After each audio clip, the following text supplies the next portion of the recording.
All right, go and get started.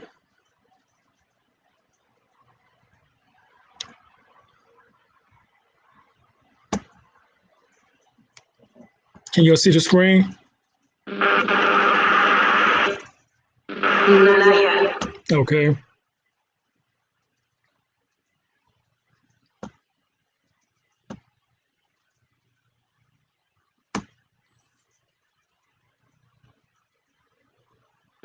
Yep, we can see it now. All right. What y'all see? Looks like graduation hats. Graduation hats. Hold on. Let me see. Am I wrong? I was about to say graduation hats. Hold on. That wasn't it. Let me see. Like some tablets or something. Cabinets. Hold on. Y'all, I think y'all looking at the desktop, and I don't even know how y'all looking at that. All right. Gold, blue, gray, and red. Okay. Hold on. It's popping in and out the other screen. Hey, what you see now? Same thing. Same And thing. it blink right back out. Okay.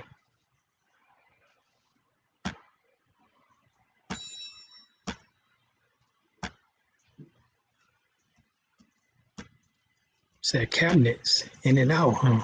So I don't know what that is.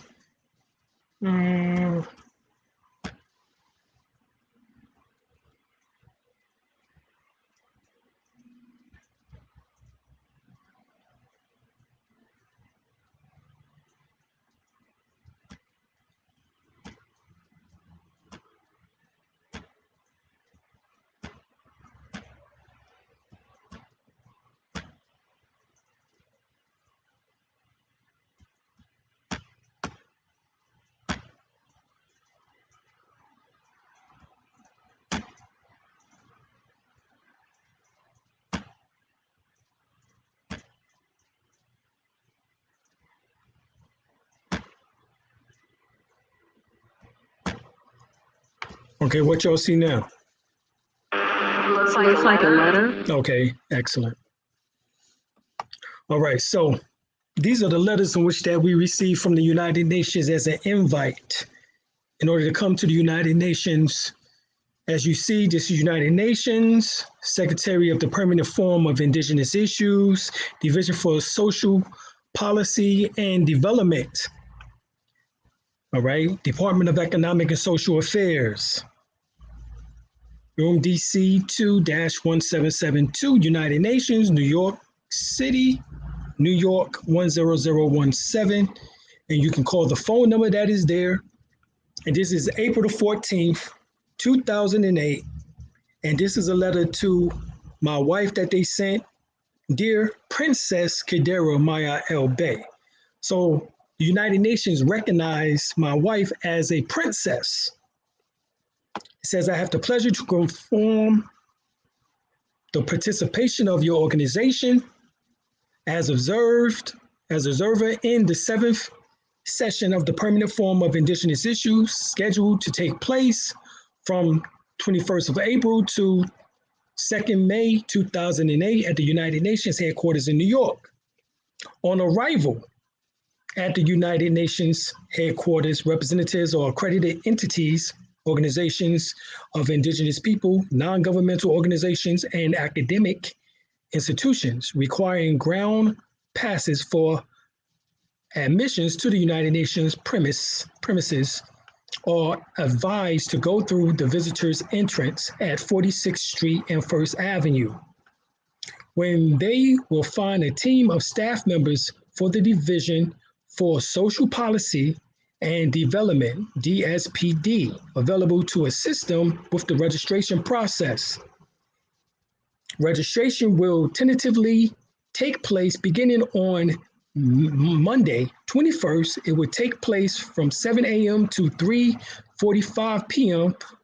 from Tuesday, the 22nd, and from the duration of the forum. Registration may be conducted from 9 a.m. to 3:45 p.m. every day. Depending on the pace of registration, the registration desk may close from 12:30 p.m. to 2 o'clock p.m. for lunch break. Participants attending only social side events may register earlier in the morning before the holding of those events. Under no circumstances, registration will be conducted solely for side events held from 1:15 p.m. to 2:45 p.m. I should also like to take the opportunity to inform you the documents relating to the form will be posted on the internet as they become available. Please check at the following website for documents and for other information on the session. Of course, www.united.org/ESA/SOCDV /UNPFII/session_7th.html. For additional information regarding your registration to attend these sessions at the permanent forum, do not hesitate to contact Mr. Yao Yin Gorin, Chief NGO Unit, Division for Social Policy and Development, DC 2-1324, United Nations, New York 10017, fax 212-963-3062, email ngoran@un.org. We look forward to meeting you at the forthcoming session of the Permanent Forum on Indigenous Issues. Best regards. Yours sincerely. All right, Elisavat Stamoto Polo, Chief Secretary of the Permanent Forum on Indigenous Issues. The She Clans of the Yamasee Native American Moors, which is ran by our chief, which is connected to the United Nations via our ambassador chief at the United Nations, Tarif L. As you will see him on the website. This is his name, the She Clan of the Yamasee Native American Moors. And as you see, he did that on behalf of us as United Washita. And we was recognized with our titles from the United Nations. This one is mine. Dear Prince Alim El Bey. Same thing. As stated within the first one is basically the same thing except for, of course, my title also being presented. So, for people who say that we're not prince or princess, the UN recognized us as such. Therefore, anyone else saying otherwise probably need to shut the hell up. Seriously. Yeah, obviously.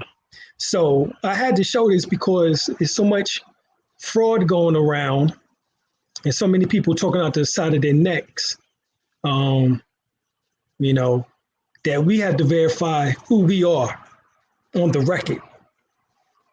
And of course, you have those who would say, well, you don't got to follow the United Nations or do the United Nations anything, but yet they don't tell you how do we link ourselves back to the families of nations. Can't explain that one bit. Well, how do you link yourselves back to the family of nations? Well, you just do it through nationality. Okay, that's good. And that's the first step. That's what Taj said within his own book on nationality, that's the first step. That's not the ending of steps. So what's the other steps that we must do to link ourselves back to the family of nations?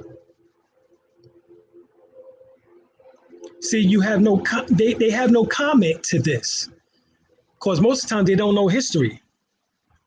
And they definitely don't know law. And if you don't know law is part of history, and you don't know history, then really you don't know nothing.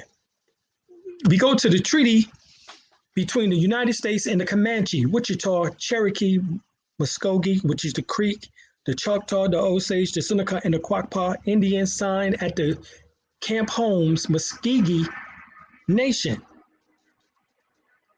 We've shown you this before about the Treaty of Camp Holmes, or as we call it, the Treaty of Wichita, the Treaty of the Comanche and Wichita, because everyone else was part of the Wichita bands and clans and tribes, nations of the Wichita.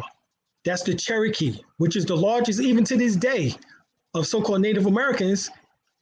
There was dark-skinned Native Americans at this time, dark-skinned Muskogee Creek Native Americans, dark-skinned Choctaw, Wichita, dark-skinned Osage, dark-skinned Seneca, and dark-skinned Quapaw, so-called Indians at this time period, showing you that we were separate and not United States citizens at that time period. And as the Dred Scott case already stated in 1856, 1857, nor will we ever be. So why keep trying? Nowadays, you better assert that you're not one of their U.S. citizen property, because they're trying to mandate that damn vaccine for that ass. That's what they're trying to do. So, as they mandate the vaccine for that ass, for those that don't know their heritage and their history and law, they don't know anything about vaccine exemption. And if they do, then they say that vaccine exemption is free online, but the shit is connected to somewhere in Hawaii. What about the one in your state? Where's that at? Where's the vaccine exemption for your state? Is it religious? Is it philosophical? Cultural? Is it medical? These are the things that you have to find out what your state recognizes. Here in North Carolina, we recognize religious exemption from vaccines. So therefore, it's real simple. You write up that you belong to a religious organization, says that we belong to the most holy temple of science of the world, and we do not participate in genocides of our race, sterilization of our race, and therefore we not participate in the jab.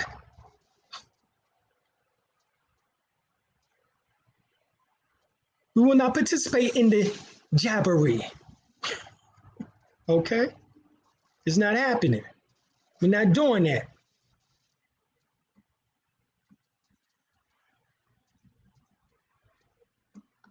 All right, so let's look at United States versus King, 44 United States 773, 1845. 1845, this is one of the landmark cases in which that shows that we won in court against the United States as far as the land rights are concerned.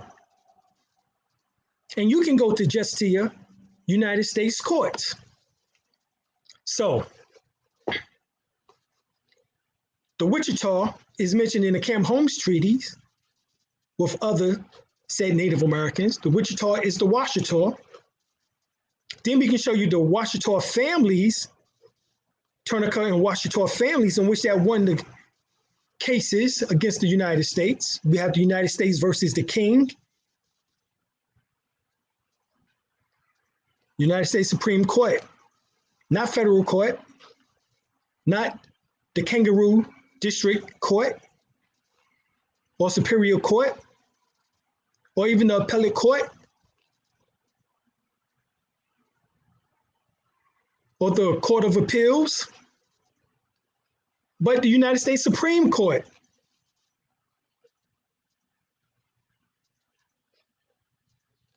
Go and read the whole case. Supreme.justia, justia.com, /cases, /federal, /us, which is US, /44, /773, That's the court case.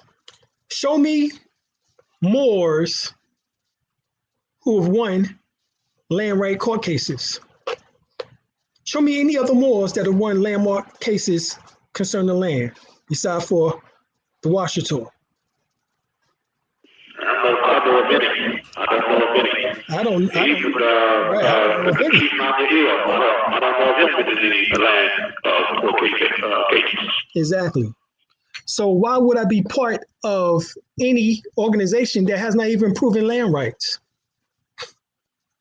Why would I be part of these other groups? It just doesn't make any sense. When we have shown, based on the Camp Holmes Treaty of Wichita is mentioned historically, the United States had a treaty with the Wichita, which is the Washita. The families of the Washita have won landmark cases concerning land rights. This is one of them, United States versus King. And then let's go to the other one, United States versus Turner.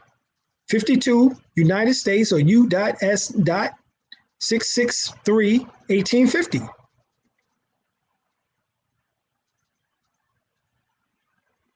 These two landmark cases shows and prove that we won against the United States. Therefore, show me any other Moors, as I stated, that have landmark cases in which that shows and prove land rights.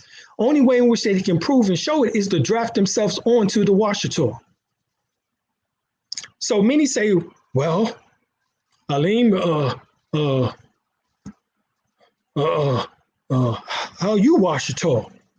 Well, number one, my teacher that taught me for 9 years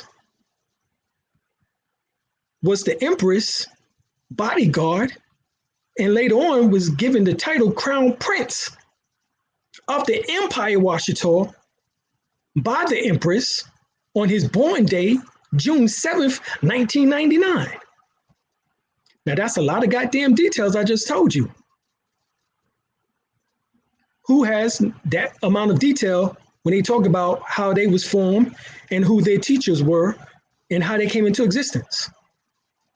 I don't know of any personally.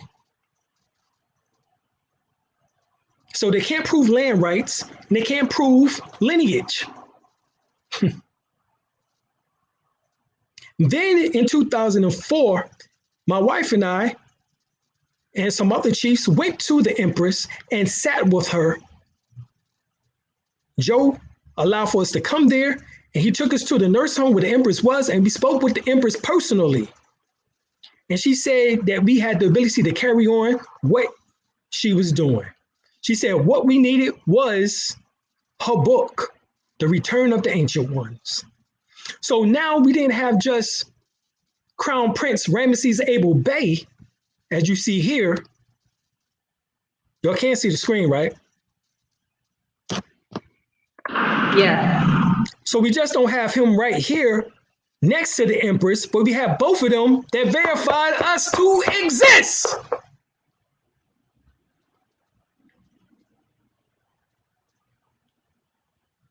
So who do we need to verify our verification when the two highest within the Empire Washita verified that we had the right to exist? And then gave me the title. Matter of fact, you can see the video yourself. I'm sitting right in front of Prince Bey as he goes over the information. The truth is in the pudding. The truth is in the pudding. All right, here I am. And here's Prince Bey. This is my store in Fayetteville. As you see, that's me on the computer. United Washita Deductor Manya. That's Chief Arrow right there. He just passed away this past year. Lay salam upon him. He was the chief of video and media. Washita Nation of the Moors. CEO, United Washita Deductor Manya. Peru, Mexico, Isabella, now Cuba, USA, Canada, and Alaska are European inventions which comprise the land of the Trojan Moors. The descendants of the ancient Moorish nation. All right, that's me. Y'all can't recognize it. I know it's kind of grainy, but that's me. On the great island empire of Mu, some people call it Moorish. So he being my teacher for 9 years, from 1995 to 2004. And he becoming the crown prince June 7th, 1999. That does not give me the ability in order to carry on what he told me to carry on. And plus, in this meeting, he made me the chief of information and propagandism.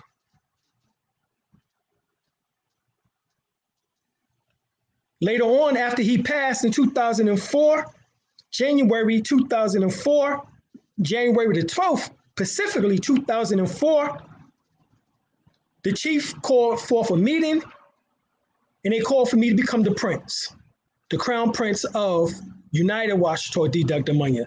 However, he was the crown prince, Hutan Tupac Bey of the Empire Washington D. Dugdamanya, and the crown prince of United Washington D. Dugdamanya. He held both positions very well. The information that he's reading is just a little bit of the stack of papers in which that I received from him and for Ravana Bey. Ravana Bey. Ravana Bey was the chief or minister of education for the empress in the Empire Washington D. Dugdamanya. And Ravana came down the summer of 2003 along with White Bey, Prince Bey, right here, myself, and they gave me a stack of papers, stacks upon stacks of papers on the Washita. A lot of that information is in the book, The First World Order. Joe, who's the emperor's son, some say adopted, I don't know, it doesn't matter. I was adopted. That doesn't matter, irrelevant. But Joe asked me, how did I get all this information that the empress had? And I told him, I said, from Ravana.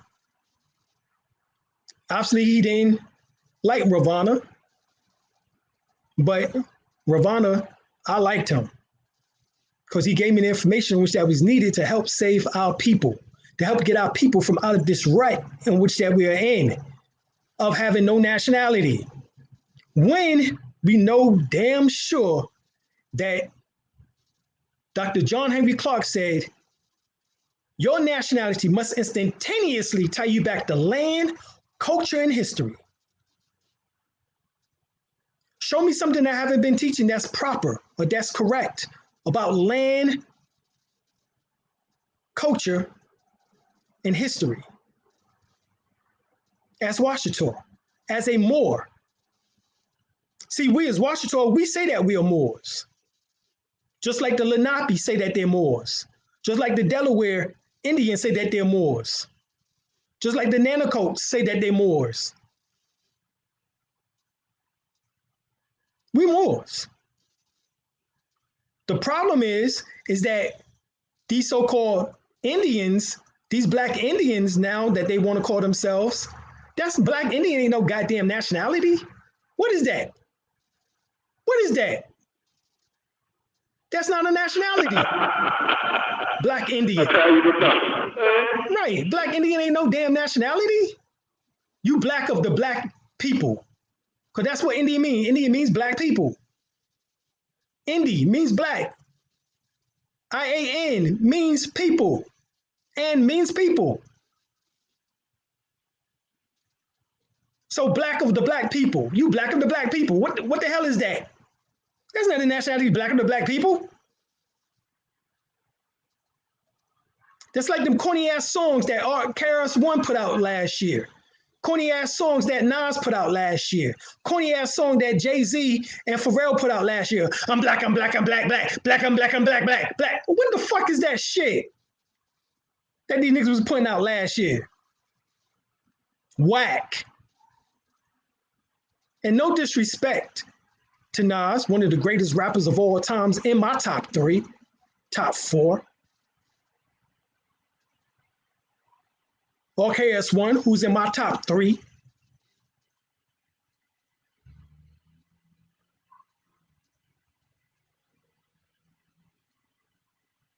or the Jay-Z, who's in my top 10.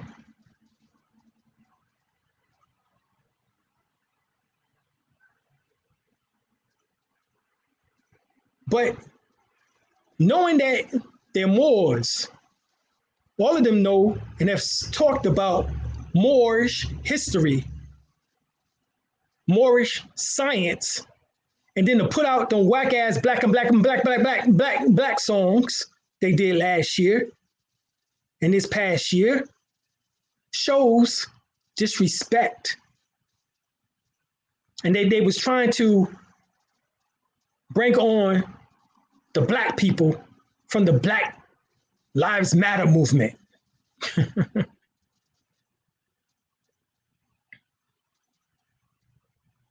Well, I'm a Washington Moore. I have a lineage. They try to get some artifacts of horrors from Germany put down, but the Germans told them to kiss their ass. Right. Take the cut down. Exactly. Right, because there's too much information coming out right now. Too much information. And they can't do nothing about it. So they have to do everything they can. His Prince Bey Empire Washington card, a little bit different than what most of the cards that came out. As you see, he's been a citizen of Washington since 1991. Security. 30 years ago, y'all. 30 years ago.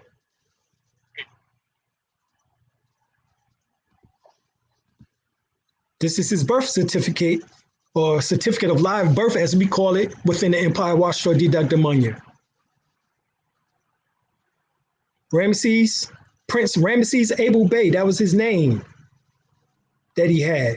As you see here, June 7th, 1954.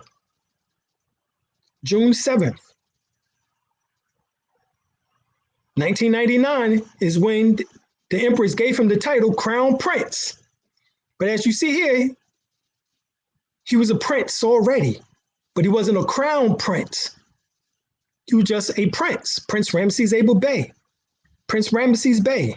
But when he became Crown Prince Hutan Tupac Bey, that was June 7th, 1999.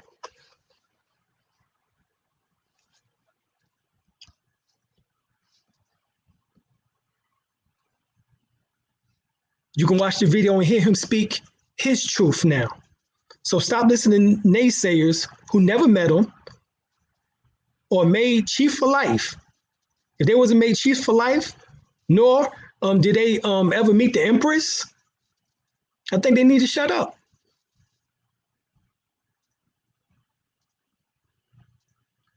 Because Her Highness, the Empress, Verdiasi, Tierra, Washington, Tournica, Gaston El Bey, ordained him as Crown Prince. And thus his ordination must be respected. So we derive our authority from the late Empress Verdiasi Tierra Washington Tournica El Bey and her Crown Prince, Hutan Tupac Bey. So look for yourself. The information is right there on the website. I'll put it all there, but you still have naysayers.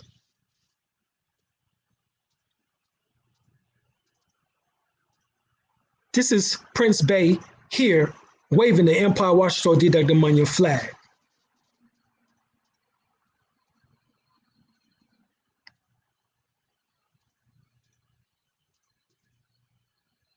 See, most people don't know what a prince is. They haven't even done study on it. They so busy looking at Prince Harry and Prince, what's the other one? Prince Harry and Prince Charles and Prince, all of them Prince. What's the other son's name? Prince Henry and Prince Charles is the father of Prince Henry and Prince, other one. I can't remember the other one's name. Anybody know the other one? Who's the other one? Somebody help me out.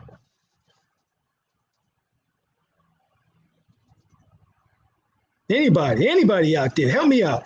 What's the other? Prince Bernard of the Netherlands, but I think he's transitioned. Right, you're right. Yeah, that's Prince Bernard of the Netherlands, right? Exactly.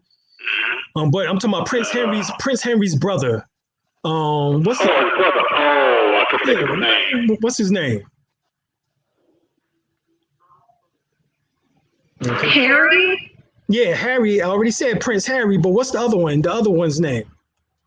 Is one of them Charles? No, that's their daddy, Prince Charles. Mm-hmm. Well, but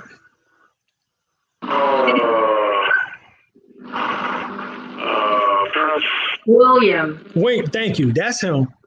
That's him. Thank you. So Prince Harry, Prince William, the sons of Prince Charles. So they keep looking at these prince and don't know the difference between one of those three prince and a crown prince. One of those three prince will never become king. Y'all know that, right? I didn't. Yeah, they would never become king. Because neither one of the three are crown prince. You get it? Yeah, gotta be crowned. Gotta be crowned. You got it. And Prince Charles, Prince Harry, Prince William never will be crown prince, which is king. Prince Bey was crown prince on June 7, 1999 by Her Highness, the Empress, Verdiasi Washington Tournica Gaston L. Bey. So there's a difference between a crown prince and a prince. You can look this up. According to Merriam-Webster Dictionary, a crown prince, a male heir to a throne, to a crown or throne. Neither one of those three are apparent heirs, nor will they ever be. Prince is monarch, king, in particular a crown prince, the ruler of a principality or state. So the United Washington is the first state recognized by Joe and the Empress of the Empire Washington Didak Damanya as United Washington Didak Damanya because he was the ruler of the principality, crown prince, i.e. king or monarch. Get it?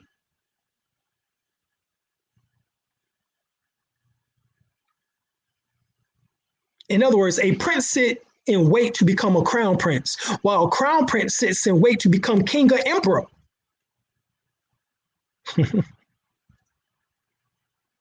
Even though the Washington is a matriarchal society, it is not out of nature to establish and maintain a balanced myriad of the sexes by instituting a hierarchy of female and male rulership together, forming the universal mind. This is completion.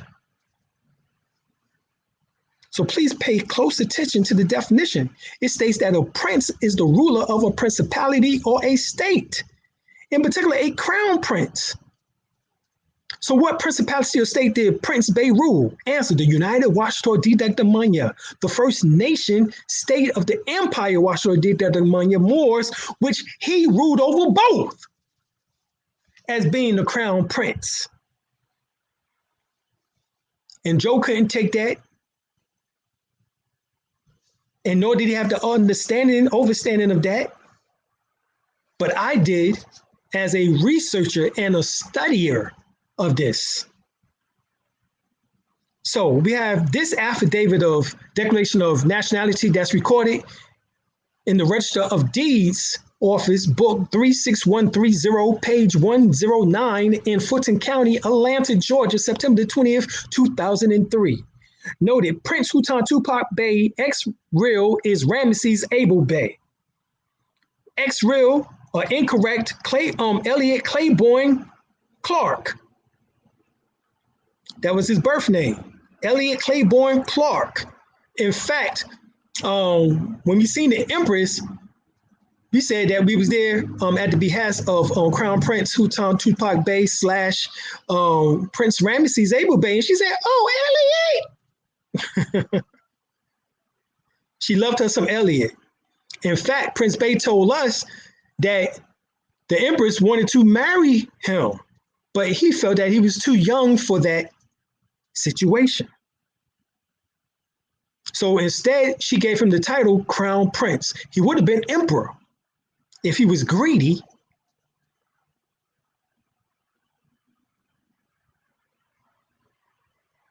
And then if that was the case, then nobody definitely wouldn't have said nothing about who he was.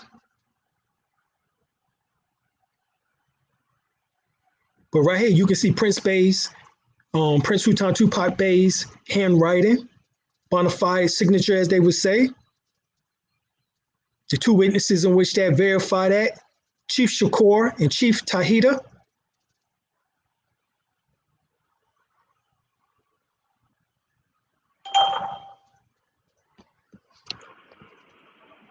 This is, you're going in and out. We can't hear you.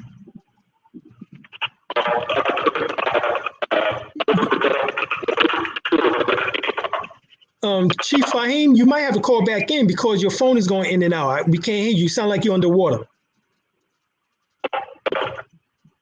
You might have to call back in or reboot your screen. Or matter of fact, if you ain't on the screen, yeah, you probably gonna have to go back out because I think you're on the phone. So yeah, go back out and call back in.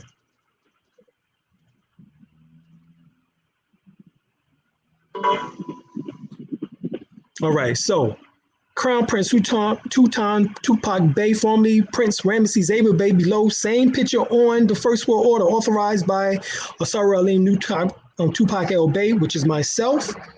June 6, 2003, a day before his born day. All right, Prince Bey bestowed the title, like we said, June 7, 1999, by Her Highness. Brother Fahim? Okay. So, in doing so, by June 2003, Crown Prince Sultan Tupac Bey chose several of us, chiefs of information, myself, chief of finance, my wife, and Selegi, or Cherokee, which is Cherokee, said North Carolina Republic, territory to be chiefs of the United Washington. Your phone is still going in and out, but we can hear you a little bit better now, Brother Fahim. Ayate Washington.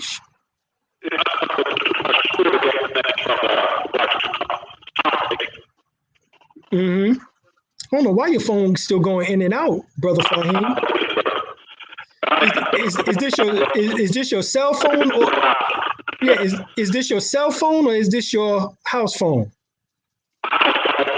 Okay, try your cell phone. All right. All right. So I speak on the fact that see the formation of the United Washington Didak Dominion Nation, which is the video above. In that video, he made the secondary chiefs of North Carolina, Sehegi, or Shekamu, all right? The Shekamu or Seregi, the primary chiefs of North Carolina, the secondary chiefs of North Carolina to become the primary chiefs of not just North Carolina, but of United Washington Didak Dominion. And the reasons he speaks of that is in the video.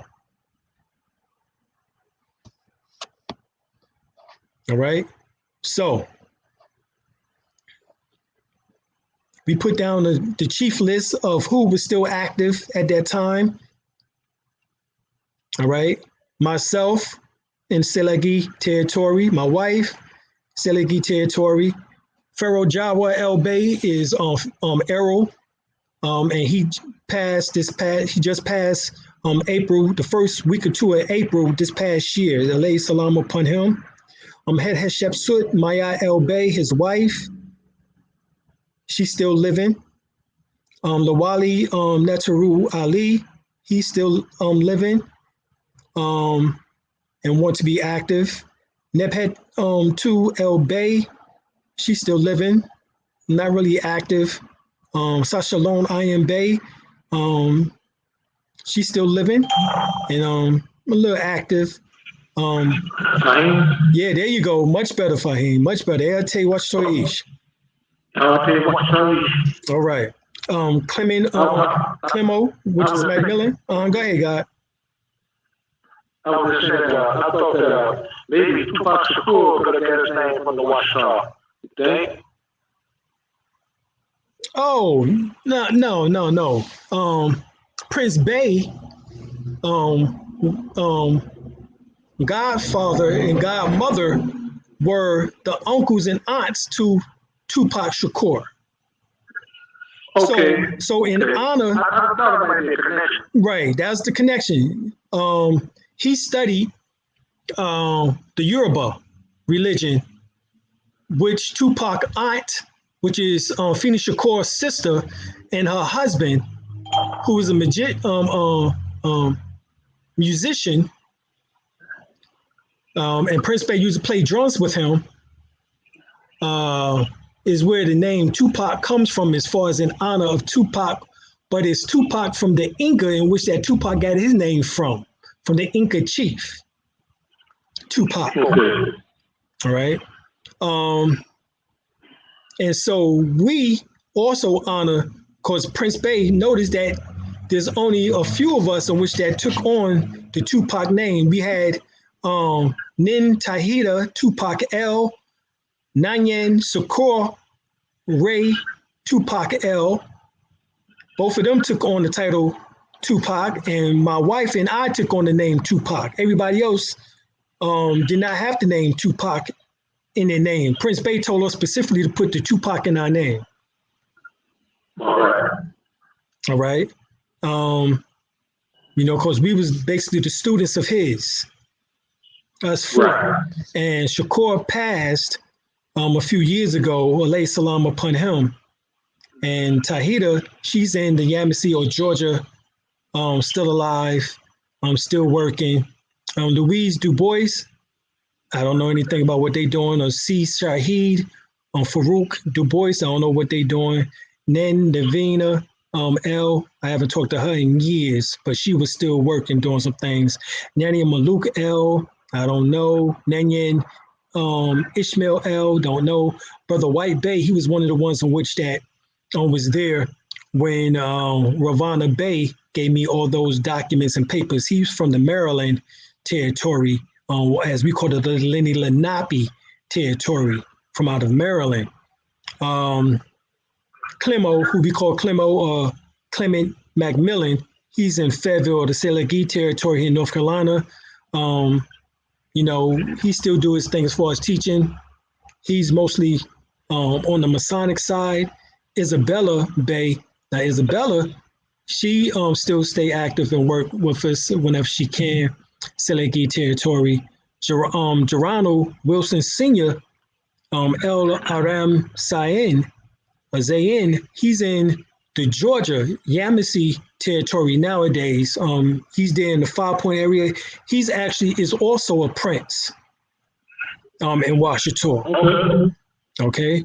Geronimo Wilson Jr., he passed from, matter of fact, 2 months after Prince Bey in April.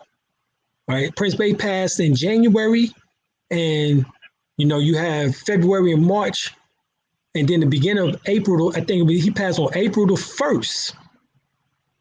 All right, April the 1st. He passed 2 months later from Prince Bey. And I think he passed of an aneurysm.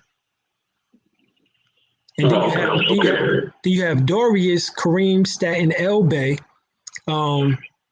He was my best friend. Darius was, and he's still in North Carolina. He's not really active like that. You have Chrissy William Bey, who is the sister to head chef Suit Mayad L. Bey. Then you have Deborah Jackson L., which we haven't talked to her in years. And then you have Chua Franco L. Day, also my best friend, good friend.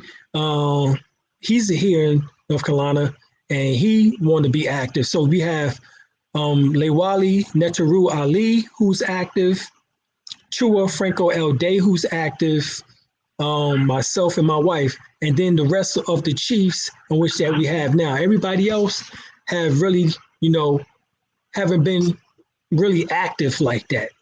You know, so that is one of the problems that we keep having is chiefs falling out of activity when we need to be active and still need to be seen and need to do what we need to do as far as being able to rectify this matter of our people not having a nationality.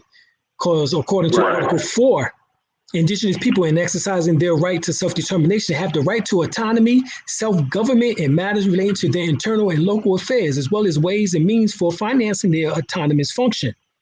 So what do? My wife and I, in order to finance the autonomous functions for the Washita, we did several things.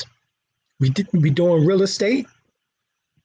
We have a store, vegan restaurant, smoothie shop, herbal store with vitamins and minerals. We have also precious stones, minerals, rocks, stones, in which that is called crystals, in which that we have a store for that. So we have a one-stop shop of how to finance, all right, the autonomous function for the nation. That's what we've been doing. Now we got to get all the other chiefs in the various areas to do the exact same thing. Right. To get them set up to have autonomous functions for their tribe and for the Washita, United Washita in particular. So all chiefs are part of the United Washita Council or the Royal House of Tunica and must answer to such. All right, each chief in which there is 12 primary chiefs, 12 secondary chiefs of the council. And each chief has one vote. The Queen Mother has 3 votes. The Queen Mother, who some of you have heard online here, she just passed about a month ago. Alayhi salam upon her.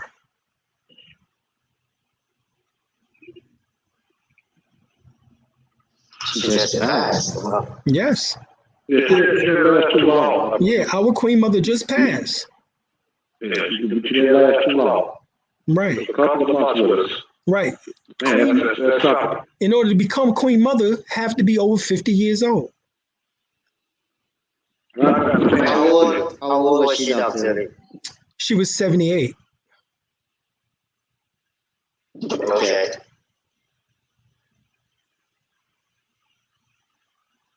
So the Queen Mother has 3 votes, but her votes are only cast to break a tie vote between the 24 chiefs. The primary chief, Prince, has 2 votes, as well as the principal chief, Princess, also has 2 votes each. So those votes are cast. Her vote in particular is only cast in order to break a tie.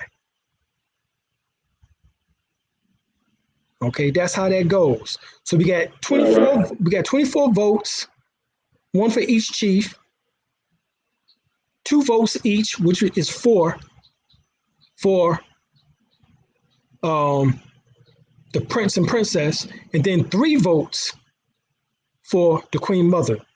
And her 3 votes go either way to break a tie. So as you see, if 24 chiefs say yes, then there's no need to vote. That overrules my vote, my wife's vote, and the Queen Mother's vote, because all 24 chiefs have voted yes. However, if there's, let's say, 12 deny and 12 say nay, 12 say yay, that tie has to be broken. My wife say nay, I say yay. The Queen Mother comes in and she gives her 3 votes and say yay, then everybody who's just said nay, we got to do everything in which that the yay just said. Okay. Understand what I'm saying? Understand, brother. All right. So that's how this works. So the chiefs, one of the highest ranks and authority leader. Chiefs are leaders, but not rulers in this sense. In fact, very similar to a United States governor. They are the instruments for executing the people's will.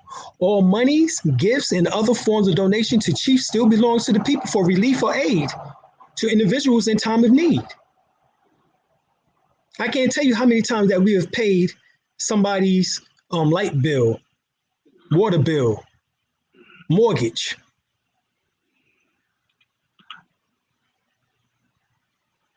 We've paid chiefs bills, national bills. That's not talked about. And we don't speak on that. But it has happened dozens and dozens and dozens of times.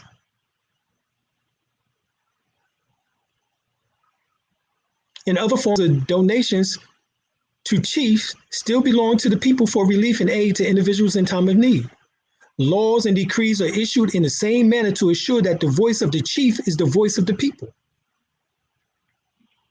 So whenever a chief votes, he's voting on behalf of his people. He's already did a survey with his people, his tribal national members, in order to find out how he should vote. The people in the government are one and the same. This is what has been forgotten in this so-called setup, democracy, mob rule, totalitarianism rule. Chiefs therefore are under the law and not above it. 2, the people in honor of the founder of the nation, which is Prince Bey, therefore will elect chiefs from the founder's family lineage. His daughter, Prince Bey's daughter, is interested in learning this information. She called us. And she has 2 little girls. Well, they're not little now. They was little in 2004. 17 years ago now. They grown now.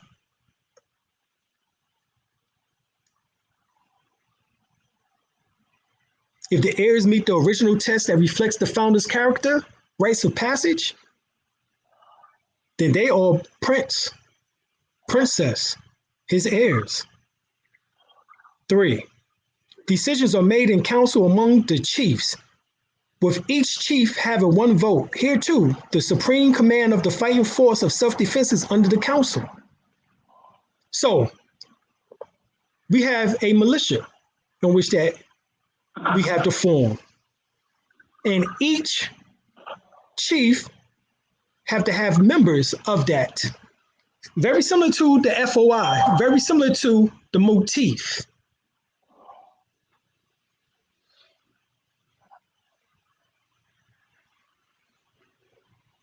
Four, the family is recognized as the primary educational, social, judicial, economical, and political unity in the society.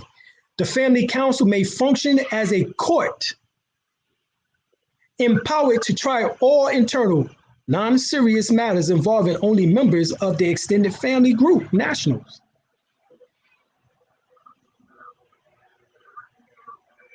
If there are serious matters, they come before the council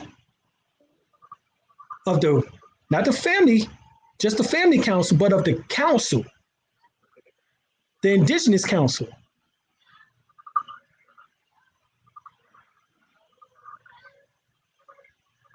Okay. 5, in all actuality, the land belongs to no one. It is the earth, and we all live on it temporarily. However, we have to secure the land via land patents and allodial titles. We done so under the Moorish Holy Temple of Science of the World, so that it's tax exempt, so that we no longer pay taxes to a government in which that is terrorizing us and attempting to make us sterile, so that we can't pass on the heritage of the land to our people. This is what this vaccine, this so-called vaccine is about. However, the chiefs is and all the custodians of the land, the principal duty being to assure fair distribution and actual use of the land. The land may be held for life or passed on to family heirs. 6, even though it says 7, but it says that because we got so much information as part of 6 and 7. Indigenous spiritual system, misnomer religion, is a way of thinking and living. And this is reflected in all indigenous institutions as therefore one of the greatest constitutional significance. 6, particularly, the chief role is that of a high priest. Therefore, the chief must strive to evolve into knowing this through discipline. For without discipline, the soul cannot enter the higher spiritual realms called heaven to commune with the ancestors and the great mother, father, oversoul.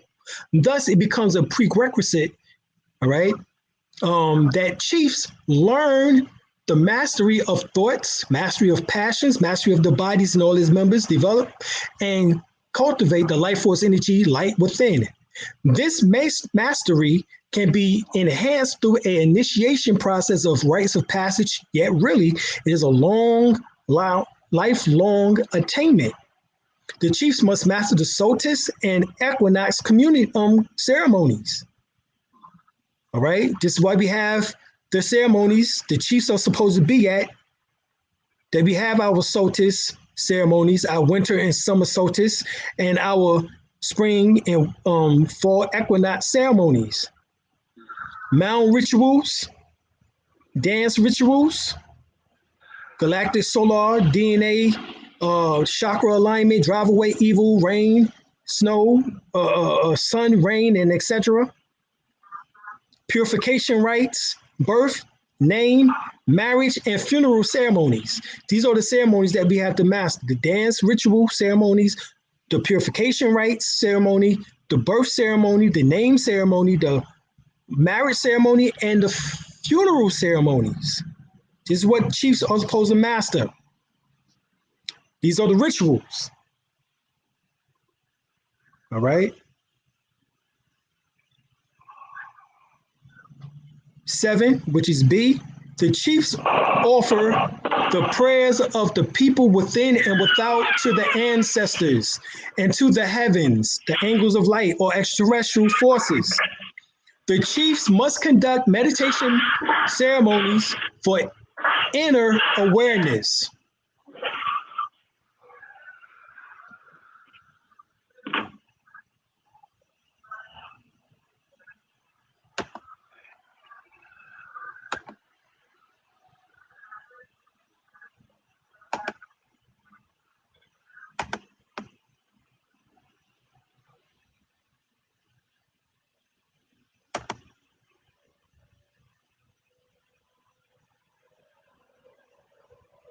All right.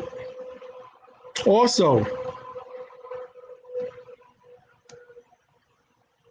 the chiefs must conduct meditation ceremonies for inner awareness. The people must start inwardly to bring about a genuine transformation outwardly.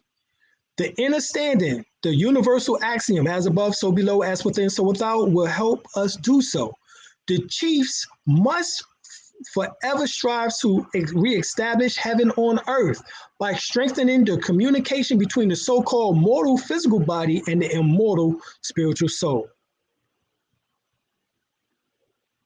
All right.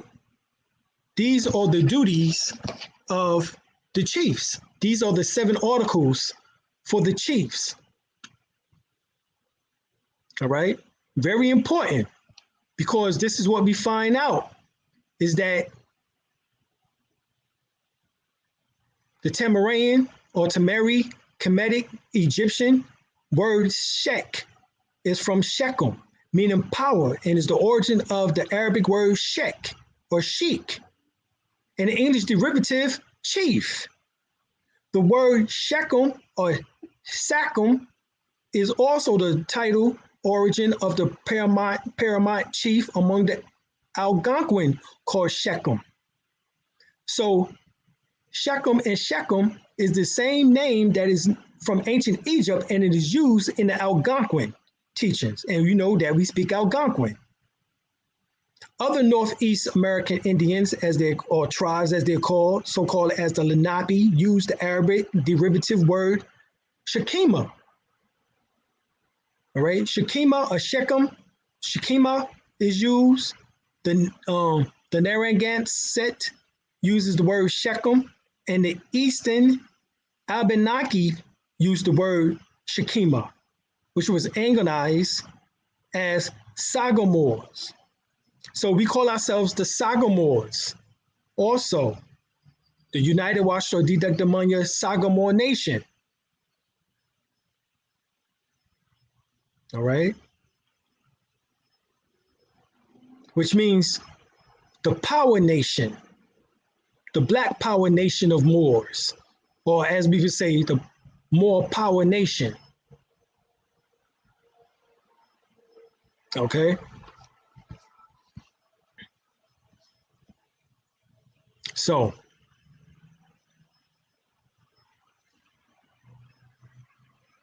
who are the Washita, Washita, Choctaw, Etowah, Utah, Washiti, U.S. Shekon, or U.S. Shekatu, Washington, or Wahangtong, or Washington. All of these words is Washita. And they've used these words throughout history to confuse you and to take your history away from you.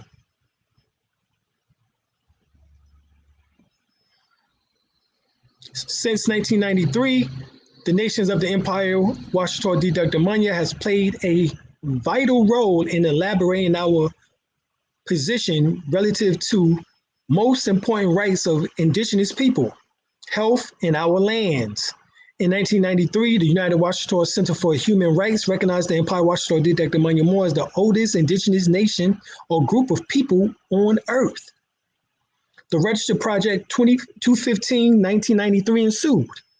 The sovereign people of the Imperial Washita Nation ratified the Declaration on the Rights of Indigenous People at our annual convention on January the 8th, 1997. Now, this was the same year. I'm going to tell you the secret. I got it here. The same year, now that President Barack Obama and First Lady Michelle Obama declared their nationality with Washita was in 1997. The same year, Barack began his senator term. They removed themselves from the bar, which is the British Accreditation Regency. They no longer are practicing lawyers or attorneys, I should say. They resigned their bar, all right, and they lead us to, hopefully they would have led us into the American Republic, and that's what we was hoping that they would have done, but instead this became the agenda for homosexuality, the LGBTQ PRS WXYZ organization. Okay, that's what it became. So even though there's proof of that, in 2000, the land was invaded by the FBI, and computers and various amounts of gold and silver was taken by the FBI. Nobody was put in jail though, but they confiscated many computers, all right, which had more than 20,000, all right, more than 20,000 documentations of those who became Washita from those years, from 1991 to 2000. So for 9 years, over 20,000 people. Yes. That's it. How many numbers would we need? According to the United Nations, 10,000. Oh, wow, so we got enough. How many do you have? Washita had over 20,000. However, they only gave back 2,000 of those names to Joe. Oh my gosh. Right, which is only 10%. And Joe would tell you the story himself about that, being that he say that he's so close in relations with the FBI. And, you know, we ain't doing all that. But anyway, and I know that we have about 5,000. We can get more. Yeah, we have to. If we want, and then we have to put them on a sign list as far as what they call it when you Certain sign documents and stuff. So we want to like petitions and stuff. right, or a like, what is petition, it called? right? We have to have a petition with over 10,000 signatures on it to verify us as a nation, and then we can then go before 3 to 5 nations in order to get verified and looked at in order to become a bona fide nation ourselves. All right. Sounds like we got work to do. Right. And I got that information in the first chapter of the First World Order book. That's fucked up that they see those computers. Oh yeah, definitely. That way, you know, 2000, we got to start all over again, and it would take longer. Remember now, this was in 2000, so they know that it took 9 years just to get 20,000. You know, and that was just from the Empress being able to go around, you know, and, you know, her little lectures and combining with the various Moorish groups and so forth and so on. Bratton Bey, for those who might know who Bratton Bey is, he is also one of the individuals who is known as the Supreme Grand Chief or Sheikh of the Moorish Science Temple of America, the Supreme Grand Chief. Or Sheikh, or as we say, Sheikh, Grand Sheikh. He's the Supreme Grand Sheikh of the MSTA. He, at the time, was the Supreme Governor, and he were part of the Empress group. Matter of fact, he was one of the MSTA members who brought the Empress into the Moorish Science Temple of America in order to begin the task of getting information out. But there was many others who also did that because she verified the fact that she was related to Prophet Noble Drew Ali by way of Eliza Turner, who is the mother of Prophet Noble Drew Ali and Corella. And they had children.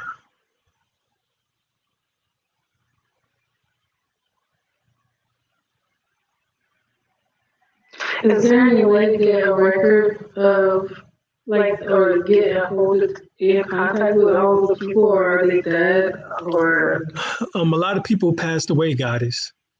I can't tell you how many, but over the last 30 years, from 1991, and here it is 2021, we're talking about 30 years of reclamation and trying to raise a nation in which that now we would have definitely had over probably about 100,000, if not more. Yeah, tell what is, Dr. Ali. Yeah, tell what is. So I know you said our tribe have like 5,000 nationals, but I met Chief Sugarfoot, and I'm thinking that there were other chiefs as well as you. What is the numbers with all those like people who are in the other tribes? Who was with us at one time? Chief Sugarfoot, with her, and then Chief, brother from High Point. Oh man, I can't remember his name right now. But shoot, just between us, that's what I'm counting. It was probably about 5,000 of us. Okay. Mm-hmm. Because I did meet Chief Sugarfoot. Right. And another Washita brother goes by the name of Pharaoh Yashua. Right, I know him. Right. He's in North Carolina too. Right. So I asked him about you. He's like, yeah, you're not sure or not. So well, I was just wondering. I'm the one in North Carolina that started this thing off. Okay. You say what, sir? I said, I'm the one who started this off through Prince Bey. Because I've known Prince Bey since 1995. He was already with the empire since 1991 with the empress. So we talking about 30 years ago specifically. So 26 years ago, Prince Bey became my teacher, 1995. So for 26 years, we've been doing this.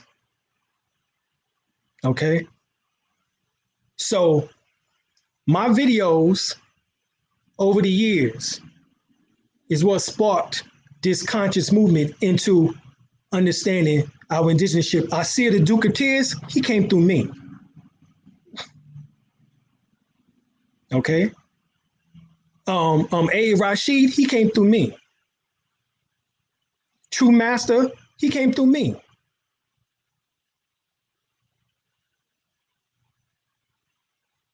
And keep going on and on with the names. Because I've been doing this for over 30 years. I might look young, but I'm 52. That's still young. Well, I mean, yeah, I mean, it is for me, but 30 years of doing this, that ain't no short time. That's what I'm saying. You know, I just didn't jump on the scene like a lot of these dudes, you know, like I heard young Pharaoh say, man, I've been doing this for 5 years. I'm like, 5? Young Pharaoh went to get his job. I was like, 5? I was laughing hard as hell, like 5. No, you got to do it more time than that. Right. 5 years and think you know something? Oh, no. You have to spend some time. Oh, no. Young Pharaoh, he a little baby. Exactly. I can tell you. Yo, You know what I'm saying? So when I heard the guy, so when I heard the guy say 5 years, I was laughing inside. I was like, for real? Okay. Bro, you don't know anything in 5 years. I'm telling you that straight up. What you did was probably mimic and parrot what you've heard. You know, I see said he was your teacher, and and anybody who go back and watch that video know that I whooped Seti ass in that video. He didn't know what happened. And I already told the audience, I told the audience, I said, y'all not gonna. Yeah, I said, I said in the answering question and answering portion, I said, y'all not gonna know what happened until about 5 years from now. I told him that. What just happened went over all your heads. Panic called me just 2 days ago and said, man, I went back and watched that video, man. Shit, I'm telling you, man, you whooped his ass. That's what Panic called and told me the other night, just 2 nights ago. And I was laughing then. You know what I'm saying? I said, yeah, God, but nobody realized what happened. 5 years later, 10 years later, they still didn't know what happened. Because that video I did that in 2009 when me and Seti debated. It's 2021. 2021. That's what? How many years? 11? That's what? 12 years. General Seti? Yeah, General Seti. Yeah, General Seti. So I debated General Seti in 2009. Matter of fact, it was for my birthday, on my born day. That was my gift, April the 19th, 2009. That was just, yeah. Okay. And here it is, 2021. 11 years have done passed. And people are still just figuring out what happened in that video. Panic said he just went back and rewatched that video after 11 years. And he's the one who told me to do it. Panic told me to do it. Hakeem Bey told me to do it. And but Hakeem wanted to make sure that I had the information that I needed. And Brother Azariah, who is known as Azil bin Bey, told me to do it. Azariah said, man, the ancestors was with you that day. He said, I seen orbs all around you. Ooh-wee. So just hearing you say this though is so powerful. I gotta interject. I'm sorry. go ahead, guys. Literally, my husband was just listening to watching Dr. Sebi last night, and I was laughing at whoever he is. I was laughing at him because I could not sit and listen to a whole video. Like I was just clowning him. And so he finally turned them off because he was like, I can't even watch the video. He said you can watch it. You basically debated him. Now my husband looking up the video. Right. Yeah, I debated him in 2009. Alim Bey, debate General SETI. Yeah, we looking at it up right now. Brother Lee, Yes. question. The 10,000. Yes. That could be coming from anywhere Right. in New Mexico, far south of the border, Yep. Chile. Yep. Exactly. Okay, beautiful. Exactly. Yeah, on it. Oh yeah, especially here in Alaska. Right. Any and everywhere that we can be hard to gather. come up with. Any and everywhere we can 5,000 gather. more when Right. you look at the entire continent. Right. You know? Exactly. But this is why they went on a more bashing policy in the media. Yeah. This was them trying to ostracize the Negro, blacks, and coloreds from the Moors. Yeah. Because this is really about the rise of the Moors. And it's no coincidence that they attacked the rise of the Moors, Brother Jamal and them. Yeah. Who being attacked? Brother Jamal from out of Rise of the Moors. Right, the rise of the Moors. Right, this is them. You can find them on YouTube too. Okay, thank you. Okay, wow. Yeah, they're the manufacturers of fear. Right. Anyway, Right. that's what they do. Right. The whole thing. Right. The whole thing to manufacture fear concerning the Moorish movement. And then, because there's already plenty of debates between the Moors already. This Moorish movement had nothing but debates since I've gotten in it. And I've been in part of this Moorish divine movement since 1989. I've been part of this shit since 1989, yo. See? Right. So that tell you how long ago this shit was. Right? The guy that said she was born that year. All right. My son was born that year. Okay. 1989. And I'm telling you, since I've been in it, that's all I've heard since 1989 is arguments between various Moorish groups over the last 32 years. 1989. You know, go back to it's been going like that, going back into the 12th century, 11th, 12th century. You know, this is historic for us. Right. Well, this makes you wonder on how the Moors got defeated. Easy. From what they're fighting. What they're fighting is what destroyed the Moors. Trying to figure out which way to go. Are we going to be Muslims? What about we take this information and we make it alchemy? What if we take this and make it Kabbalistic, Judaism? What if we make it Christianity, Gnosticism? When all of it is the same thing. And not to mention those selling themselves for gold. Right. Rome was hypnotized by, a golden rock. Right. And they hypnotized the Moors with it, Right. They spread that disease, Right. And they, like, we are the gold. We are the show. Right. Exactly. So this is what's going on, y'all. So when we get to understanding our worth, all right, then we realize that we have to come together. So we have a unity or united Washington Didagdamanya Sagamore Nation Law and Health Conference coming up. The winter solstice, December the 17th, 18th, and 19th, 2021. You can give us a call at 910-364-9099 for the details. Indigenous Aboriginal or original, Argentinius, American. These are the various names that we do go by, not by Indian, Black Indian.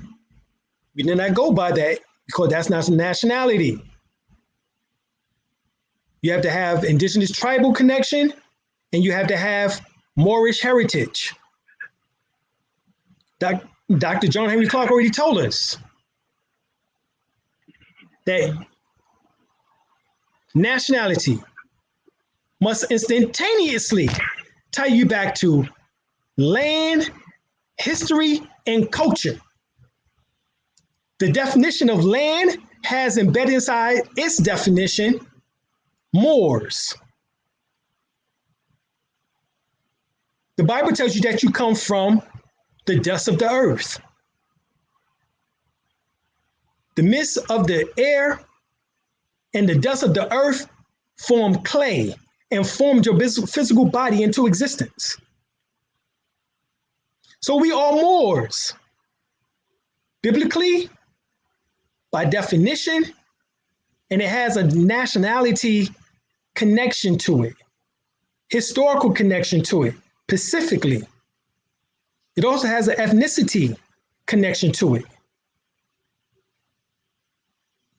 What's the housing situation? December 17th, 18th, and 19th. We have on the website. Yeah, right. We have on the website that the various hotels that are near us. You know. Okay. Mm-hmm. Yeah, we have the various hotels which are less than 5 to 10 minutes away from us. Because you're right, because the event will be held at our store and on our land. Okay. Okay, so December the 17th, 18th, and 19th. Winter solstice, indigenous aboriginal powwow celebration will be once again December the 17th, 18th, and 19th, 2021. All right, in 3 months, we're going to kick it. All right, we're going to kick it once again. All right, and we're going to be dealing with the science of law and the science of health. These are the two major things that you need right now. Because people talking about vaccine exemption, don't know where to find the vaccine exemptions. There are some free forms, but they are for Christians. If you're not a Christian, and if you're not in Hawaii, then how can you use the form and then tell people that it's free? Right, you don't. If you had a nationality, but the majority of our people don't have a nationality, so we got to protect them until they can get a nationality. How are we going to protect them until they get a nationality? Exactly. Through the vaccine exemption form. Once they get a yeah, well, see, that's the problem. People aren't doing enough studying. They're just talking out the side of their necks. This is the problem that we keep seeing over and over again in the so-called conscious community. We see the things that is taking place right now. It's easy to get caught in the source or get wrapped up in affairs. But you fall off the horse, as they say, get your ass back up on it and start galloping once again. You got to be a galloper. You got to be a galloper. You got to get back up on that damn horse and gallop. Hey, Dr. Alim. Yes. What if, just a thought, but have you thought of maybe us getting our own server to store that information on? And a server is just a computer. You know, you could get like a couple terabytes, put it on there, and I'm talking about like just creating a real simple database for anybody that wants to nationalize. That way, we just have it, and we can jump everything or put it on jump drive. Okay. You know, just anything looking computer. You going to help us? Yeah. All right. There we go. Well, that's the first thing. I'm not like tech savvy. I know a little bit, but I can definitely come with you as far as finances. You know, I think we can do it. Okay, well, that sounds good. Let's do that. Dr. Ali, Yes. I'm so glad she asked that question. I wanted to ask you the same thing. Right. Is there a way where I can get access to the records, because I would like to, not the records, but like just the documents, the education, just to be able to teach Yes. and to be able to refer to, you know, I mean, Yes. we can refer to your videos as well, but it does help to have, to be able to, you know, educate people in group settings.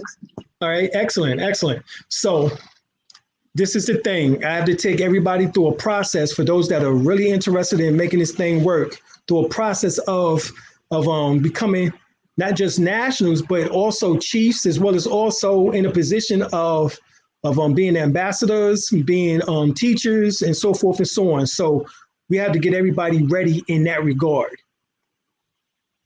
And we do have. I'm ready, doctor. Let's go. I'm ready. Okay, all right. Sounds good to me. So everybody contact me at my Gmail, Dr. Alim El Bey at gmail.com. Contact me and tell me your interests, and I'll send you the information concerning your department and concerning what you can do in order to help. Okay? Okay. All right. All right. So if we can do what we're going to do at this winter solstice, everything in which that we're talking about right now should be in plan and be en route. This winter solstice Indigenous Aboriginal Powwow celebration, December the 17th, 18th, and 19th, 2021. So, in 1993, the United Nations Center for Human Rights recognized the Washito-Dudecta Moore Empire as the oldest indigenous group of people on Earth. Registered project number is 215, 1993. And these Native American tribes are Moors too: Washito, Yamasee, Iroquois, Cherokee, Choctaw, Blackfoot, Piqua, and Mohegan. All right, let me say it that way, Mohegan. In 1866, during the Civil War, the last leader of the Cherokee Nation was a Muslim by the name of Rahmed Ibn Wati. All right. And of course, Ramadan, as it is also referred to as Ibn Wati. All right. Ramadan, of course, is the fasting month that comes around annually, and is different months or different times each year. But you fast during 30 days during that time period. And it's from the morning to the evening. So from the time that you make Fajr in the morning to the time that you do Maghrib at night as your last, well, it's not your last really prayer, but that's when you do the prayers. That's when you break it, is after that last prayer, and it's not really the last. Truthfully, us as Moors, we pray 3 times a day. All right? And the way that the Nation of Islam do it, with their hands head down and hands out, tilted at a 90-degree angle, 45-degree angle, excuse me, we do that as part of it. That's part of it. But we also do it the way in which that the Muslims or Muslims do it around the world. But we only do it 3 times a day, and we understand the principles of those 7 positions to activate the 7 chakras. By the time we get to Sajda, which is our head facing downward on the floor, that shows you that is the activation of the pineal gland, or that area known with the Hindus, where they put the red dot on their head, symbolize the activation, or where the serpent rides at within the crowns or the tiaras of the pharaohs and the pharaohesses. Okay.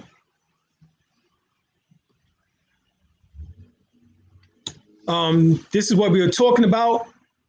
The most commonly spoken Native American language, of course, would be Cherokee, as the Cherokee, as you see here, is from Georgia, Alabama, Georgia, South Carolina, North Carolina, Virginia, all right, Ohio, on up into Delaware, which is all part of the Lenape. So the Lenape are Cherokee. On up on the other side of Dakota, you have the Cherokee. You have here in Missouri, the Cherokee, Brother Fahim. You have you have here the Cherokee, huh? yeah, Cherokee. Yeah, that's Cherokee. You have Texas, okay. right? The Anahuia, the Selegi, all right, the Cherokee, all right. All of that is Cherokee, all the way down into Texas, as you see here, Kansas, all right. So all of that is Cherokee, y'all. All right. Where's the Zuni nation at? The who? The Zuni on this map. Oh, they're not on this map. If you are within one, if you are in one of these,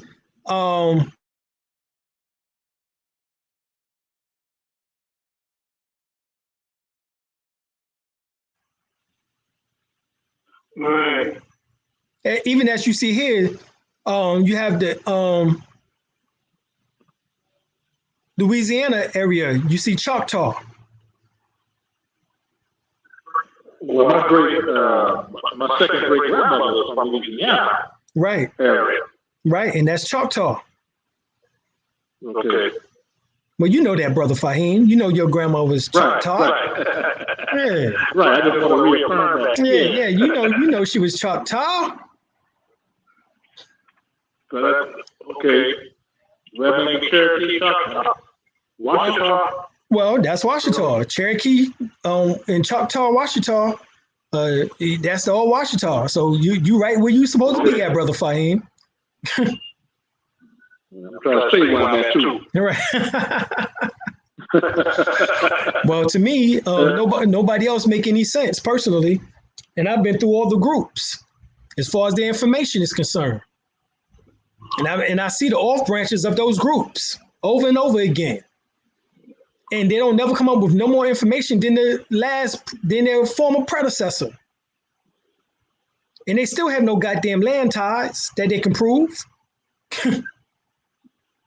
Yeah, I noticed about Champagne Bay and Abdullah. They never talk about the land ties.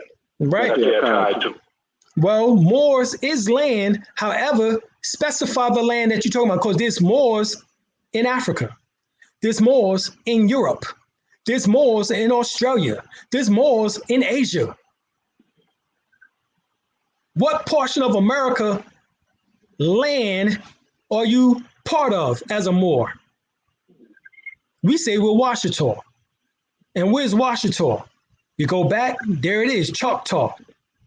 Right there, Louisiana, Mississippi. The Mississippi, Louisiana area is Choctaw. Chitimacha, Choctaw.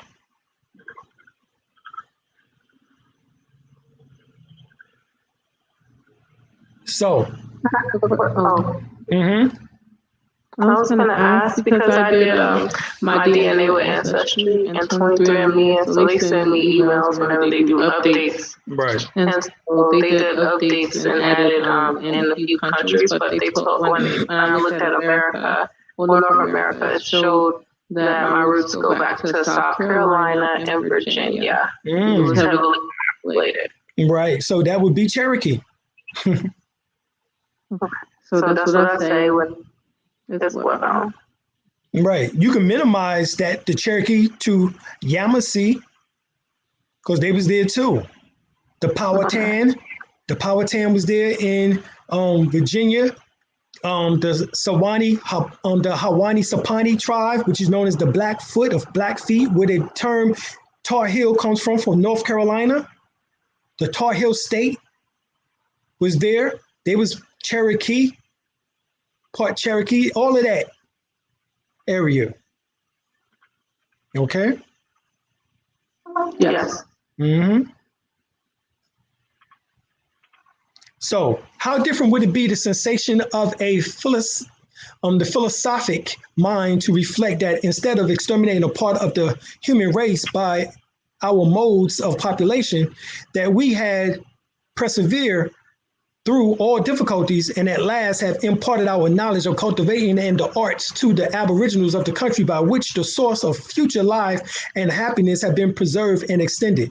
But it is by confidence to be impracticable to civilize the Indians of North America. This opinion is probably more convenient than just. This is Henry Knott's notes to George Washington. So, do we practice extermination or do we practice conversion? Integration has been their mindset all the time.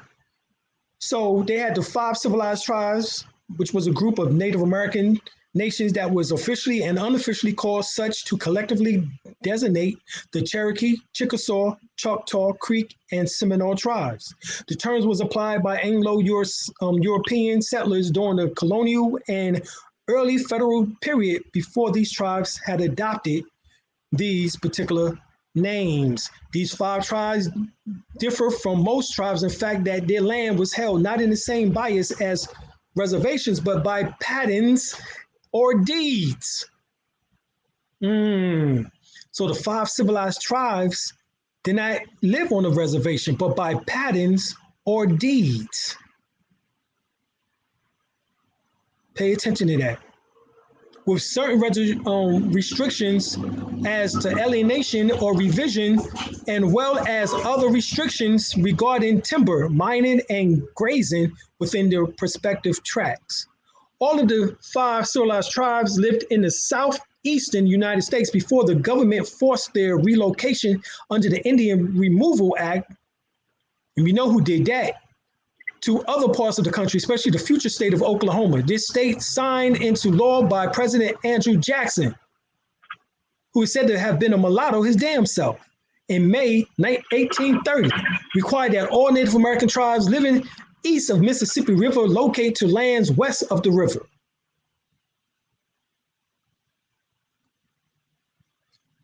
So they become the Washoe, was a Negroid tribe living above the New Orleans Bayou. It has been said that the Washoe mixed with the Malian Moors to produce the Yamasee. So the Washoe Moors are the Washita, and then when the Malian Moors came over, now remember, who was the Malian Moors? The Malian Moors were the Olmecs, who originally is said to have came from Africa. There was the Nubian Egyptians, who was already here 5,000 years ago. The Washita Moors was said to have already been here, according to the emperors, over 100,000 years ago. The Malian Moors mixed in, become the Washoe, which is actually part Olmecs. And then you had various other impressions or impacts that came. You had the Moors to come from Mali, West Africa, 1300s, and those who came even before that, 900.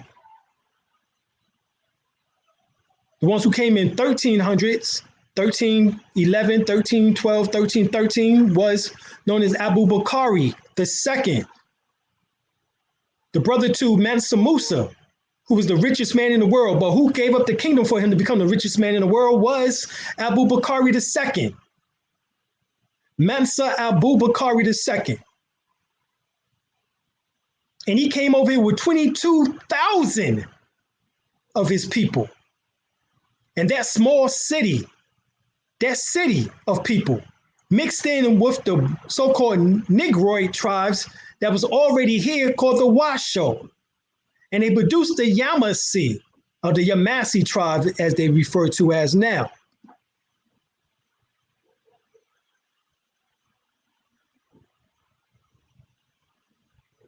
All right. This is JP. from Brother D's page.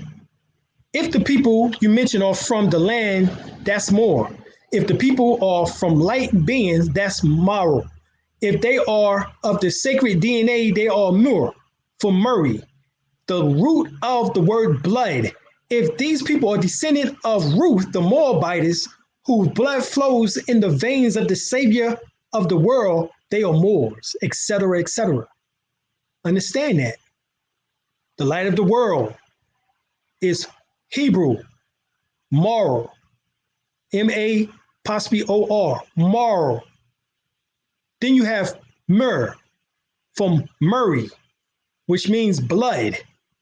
So we have light, we have blood, we have light, have land. Blood, light, and land, Moors. Blood, light, and land, Moors. So the Yamasee, who was the Malian Moors, mixture of the Malian Moors, and then who was also from the Washoe Moors, which is Washoe, Washita. You have the Yamasees, who is the mother tribe of the Creek, which is one of the 5 civilized tribes, the Seminoles, which is one of the 5 civilized tribes, the Appalachee, the Choctaw, which is one of the 5 civilized tribes, the Chickasaw, which is one of the 5 civilized tribes, the Choctaw, the Creek, which is the Choctaw, Catawba, and the Cherokee, which is one of the 5 civilized tribes, as well as many other tribes. So the 5 civilized tribes are descendants of the Yamasee. The Yamasee. And who's the Yamasee? The Malian Moors. And who? The Washoe. Washita. In the 1700s, the British, French, and Spanish mixed in many of these tribes. In 1715, the Yamasee rose to rebel against the English and align with the Spaniards. Some of the Yamasee Creek, which is the Muskogee, migrated to what is now known as Savannah, Georgia, and became outlaws under the tribal name of Yamacraw. When the British began taking women and children into slavery, many Black Native Americans mixed in with the runaway African slaves, who was also from Mali, who was also Moors from the West Coast. So what they did, they took the people from Africa, who was from the same region as the people who already came here 200 years before Christopher Columbus under Abu Bakr II. That's the trick, y'all. And it was less than 15% of the population that came here. The Emperor says 15% of our recent ancestry just came from Africa. The other 85% was already here. It goes as high as 92%, and less than 8% came from Africa. A war broke out between the Yamasee and the British in 1715, and the Yamasee uprising, the Moors uprising. Throughout the 1700s, many tribes were slaughtered. Remnants of these tribes band together to create an alliance. The newly formed tribes of Yamasee, Kosa, Chowan, and Gungari was known as Chippewa. The Chippewa spoke a dialect of the ancient Kushite language, which were bits and pieces of the original Olmec African language. The Chippewa live in South Carolina. South Carolina, the Chippewa. This is why we can get the books. Schneeberry. Huh? No, they're right there. You can get this. The Yamasees and Gullah Geechee Wars. The unconquered, because the Gullah Geechee, who is known as the Yamasee, who's also known as the Seminoles, never were defeated. They had to use paperwork, paper, to disarm you historically.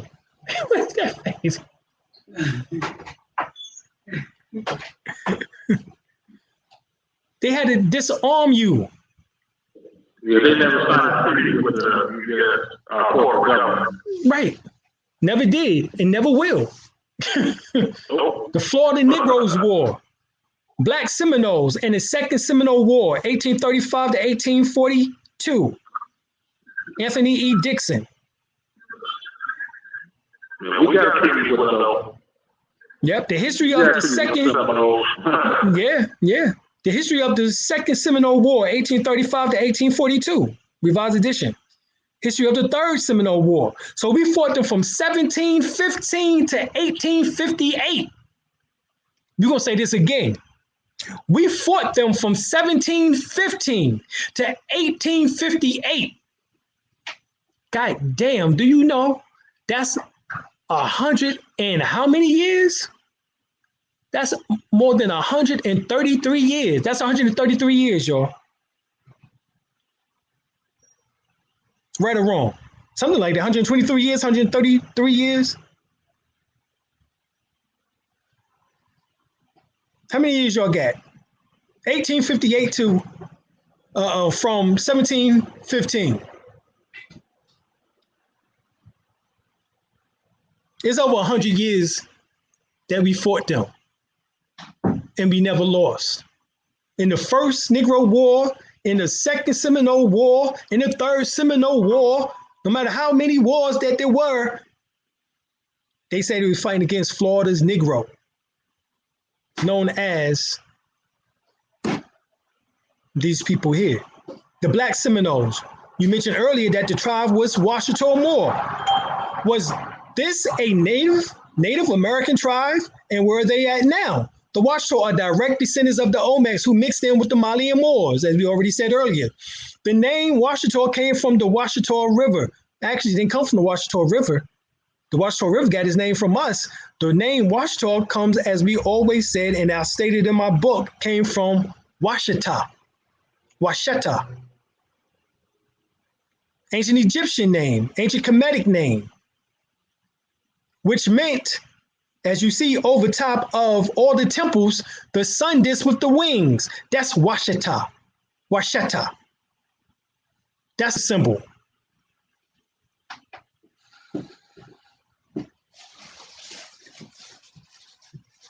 So the Washita River came from that name because we was there in Northwest Texas and Oklahoma to the Red River, where the Cheyenne Native Americans live, with the Chawasha, meaning raccoon people. The Washoe were a tribe of Negroids who lived above the New Orleans Bayou and were of the Tunica linguistic stock. The name Washita is a derivative of the term Osheta, and what is now Wichita, as in Wichita, Kansas. And the reason why they sent us out to Oklahoma, Kansas area was because of that. We was out there already. Tribe term is Choctaw term, which means big harbor. It represents the grass, thatch arbor homes that the people lived in. The Washita was originally from Lower Mexico, actually from Mexico. Lower Mississippi, actually from Mexico. And we came from the interior of Mexico as the Olmecs descendants. And we came into the Lower Mississippi, Louisiana, and Alabama. Alabama is named after Nubian Sudanese Ali Baba. The tribe was officially named Wichita by the United States government in the Camp Holmes Treaty of 1835, which we just talked about. This treaty was unmistakably a Negroid tribe. The Washita was also known as a Pinawasha, or by the Greeks, Piausa, which means Black Pawnee. French traders from Illinois called them the Pawnee Pequot, which means tattoo Pawnee. The Washita are raccoon people, hence the term coons. Man, remember, the Europeans used to say back in the 1920s and 30s, they called us coons. But now we know where it came from. Because of their black faces, which describing the Washita, the French described the blacks who lived in the large grass houses. The Washita called themselves Kikichis, which is an interpretation of the raccoon eyes. The term also later shortened to coon, which became a term used in reference to blacks in America. The Washita was an offshoot of the Pawnee Confederation. When the Moors came to America, they mixed in with the Washita Native Americans and became known as Washoe. So the Wichita Moors, also known, also was called Lost Tribe of Indians. That was spoken of in the history books. Bathroom. They are hiding tribe. They were the hidden tribe that were the descendants of the Olmecs and Toltecs of Mexico. The Washita tribes are also the ancestors said tribes of the Pawnee. Osage, Creek, which is Muskogee, Seminole, Washington, Cherokee, Catawba, Comanche, Nez Perce, Tuscarora, Jennison, Mattaponi, Powhatan, Micmac, Lumbee, Mandan, Blackfoot, Natchez, Chickasaw, and many more tribes. That's why when you study the Seminole Wars, America's longest Indian conflict, 1715 to 1858. You can get all these books to verify it. Statements from Brigadier General Sidney Jessup in June 1837 in American State Papers, Military Affairs, cited in Kenneth W. Porter, The Negro on the American Frontiers, 1971. This may be assured is a Negro, not an Indian war. So when they talking about the Gullah Geechee and the Yamasee Seminole Wars, he said that these were Negroes. And if it be not speedily put down, the South will feel the effects of it, of their slave population before the end of the next year. This is why by 1863, because remember, we fought them from 1715 to 1858. 1858 is merely 5 years before 1863, where they had to free the slaves. We freed ourselves, y'all. Kobe fought that shit. This is what is meant when we read about the indigenous people. When you read the definition of indigenous, and it says those who had historical continuity prior to the invasion of their territories by the Europeans, as well as those who was brought here against their free will and which should be reattached to the culture that they've been torn, and who freed themselves. It says, and those who freed themselves. We freed ourselves. We fought them from 1715 to 1858. We freed ourselves. This is why 1863, by the time 1860, by the time they had to give you a black president. 1860, they had to give you a black president. You notice that? 1858, we whooped that ass. From 1715 to 1858, we whooped that ass. By 1860, they had to give you a black president. Same thing happened. The Moors was rising up, so they had to give you Barack Obama.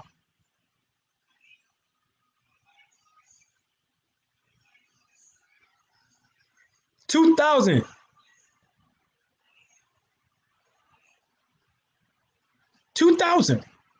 What was said? The prophecy by Prophet Noble Drew Ali. He said the Moors would come into their own by the year 2000. That is the truth.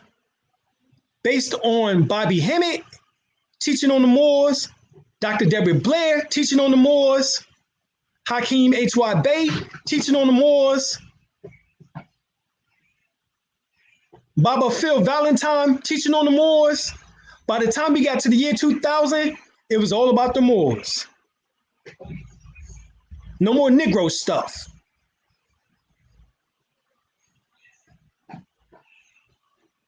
He said, if the war be carried on, it must necessarily be one of extermination. We have at no former period of our history have to contend with a formidable opponent. No Seminole proved falsely to his country, nor has a single incident ever occurred of a first-rate warrior having surrendered. We never surrendered. All these Negroes now that's thinking in their minds, oh, woe me, and woe. All this nonsense that they got going on, thinking that they have to surrender to the European and his thought process of getting the goddamn jab, or they ain't going to have a job, or they're not going to be able to do this, or they're not going to be able to do that. Fuck him. Get your shit together and get your nationality. That's what I think too, Ali. Doctor, he didn't talk about the sun. He just referred to corporation. Like they can only do corporations. That's why they approve it federally. Right. And this is why you have a loophole in the vaccination exemption. Religion, philosophical, what they call cultural, or governmental, or which is also medical.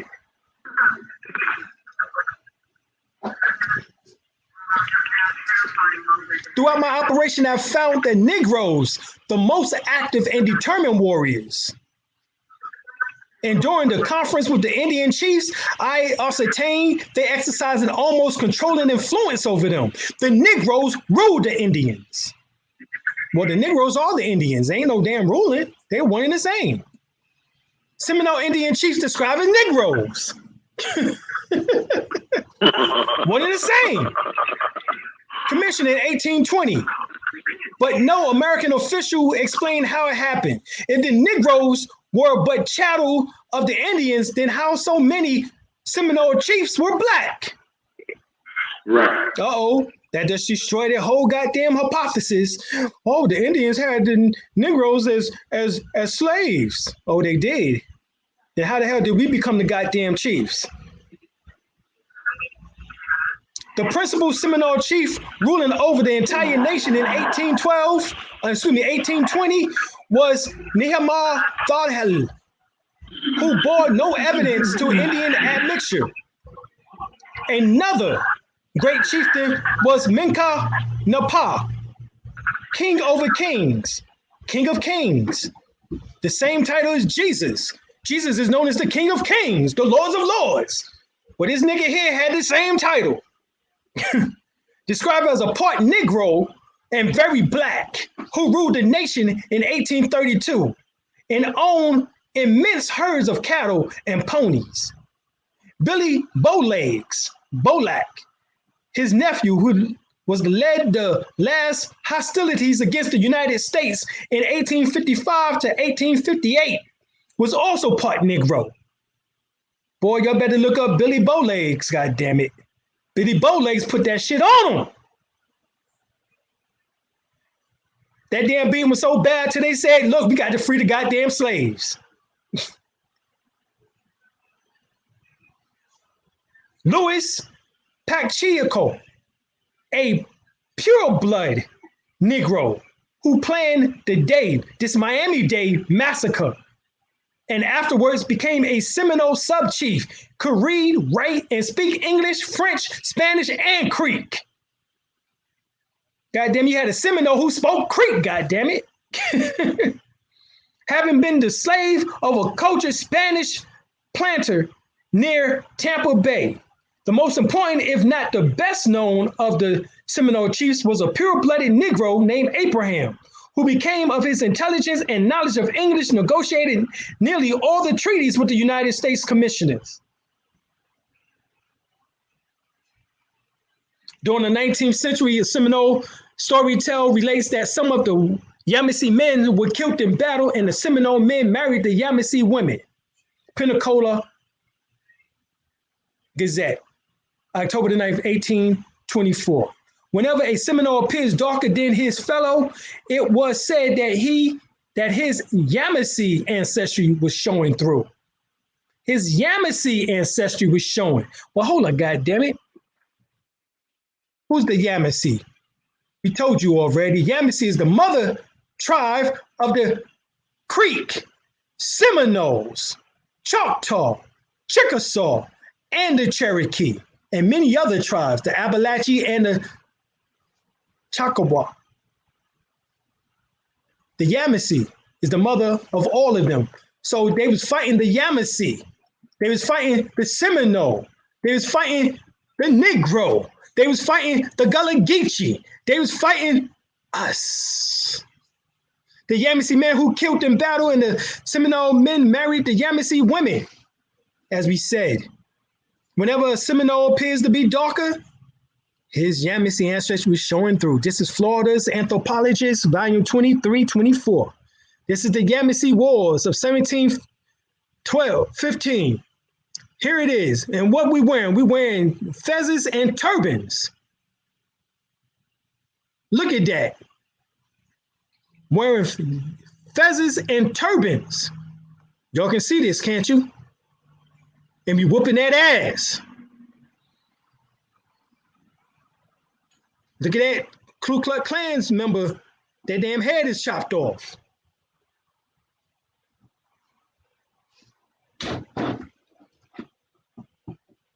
You chop that head off. That hatchet. You see that brother right there? This is the war. It's from 1715 to 1858. We fought them. Fight. As they say. Here it is. These are the descendants of the Seminoles, the Yamasee, the so-called Negroes, as they refer to us as. The Seminole Indian, descendants of Georgia, South Carolina, Muskogee Creek tribes. The Seminoles spoke Creek, as we just showed you earlier. Our families owned all of America with their pre-Black, pre-colonial Aboriginal nation identity until the United States Corporation stripped our grandparents of their self-governance and land title by reclassifying our grandparents from Indian to legal fictions. Actually, it's from Moors to Indians to legal fictions, landless, meaningless, Black, Negroes, mulattoes, and coloreds. This is what happened. Look at the Seminole chief, Caesar Brunner.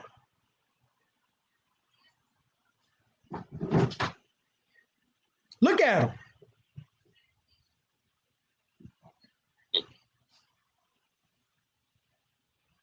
The Seminole Indians in Papoose, Miami, Florida. Papoose, not the rapper, goddammit. Papoose, the Negro that whooped that ass. History of the African Olmecs, Black civilization of America from pre-colonial or prehistoric times of the pre-era, of the present era. What he's saying there, this is what he says. Among the other Black nations who existed in the Americas before Columbus and long before Christ was the Yamasee Indians. We had a large kingdom in the southeastern United States. Their descendants were among the first Blacks of pre-Columbian American origins to fall victim to the kidnapping for the purpose of enslavement. The descendants of the Yamasees are the millions of Blacks who lived in Alabama, Georgia, South Carolina, and northern Florida. This is author Paul Alfred Barton. This is him here to the left, alayhi salam upon him, he passed on. But this is what was said in the history of the African Olmecs. The Yamasee, the Yamasee, this is us. The Negro, Carolina Genesis, get the book, Beyond the Color Line, edited by Scott Withrow. He writes, the Yamasee Indians or Yamasees, also referred to as the Amagarikinken, the Amakaris, Ametacarios, who listed among the 19th tribes as being of dark complexion, found widely scattered among the inhabitants of North and South America. So we was where? We was scattered throughout the North and South America, not just goddamn North and South Carolina, but North and South America. They were assumed to be immigrants from Africa prior to the European discovery of America, whom Lucas Vanquez de Leon persisted in slave hunting in Beaufort, South Carolina in 1520. So there was niggas all the way in. Now remember, they say that you didn't get here until 1619. There was Negroes that just got here in 1916. This is a whole motherfucking damn 100 years before 1619, and niggas was already here called the Yamasee Indians, or the Yamasee Moors, or as we've seen, the Negroes. Ilion referred to the Yamasees as Negroes, being viable laborers. So they changed the names for Yamasee Indians, the Moors, to being Negroes. This is what they keep doing over and over again. The Spaniards found one Yamasee Negro being equal to 10 Indians for work, and they therefore exported these Indian Negroes and carried them to the West Indies to experiment with as slaves. So the Caribbeans are full of Yamasee Negroes. So not only did we fill North and South America as the Yamasee, we filled the Caribbean as the Yamasee. Who are the Yamasee? Let's go back one more time. Let's see, we have to get it. Who are the Yamasee? They are the history of the African Olmecs. Hold up.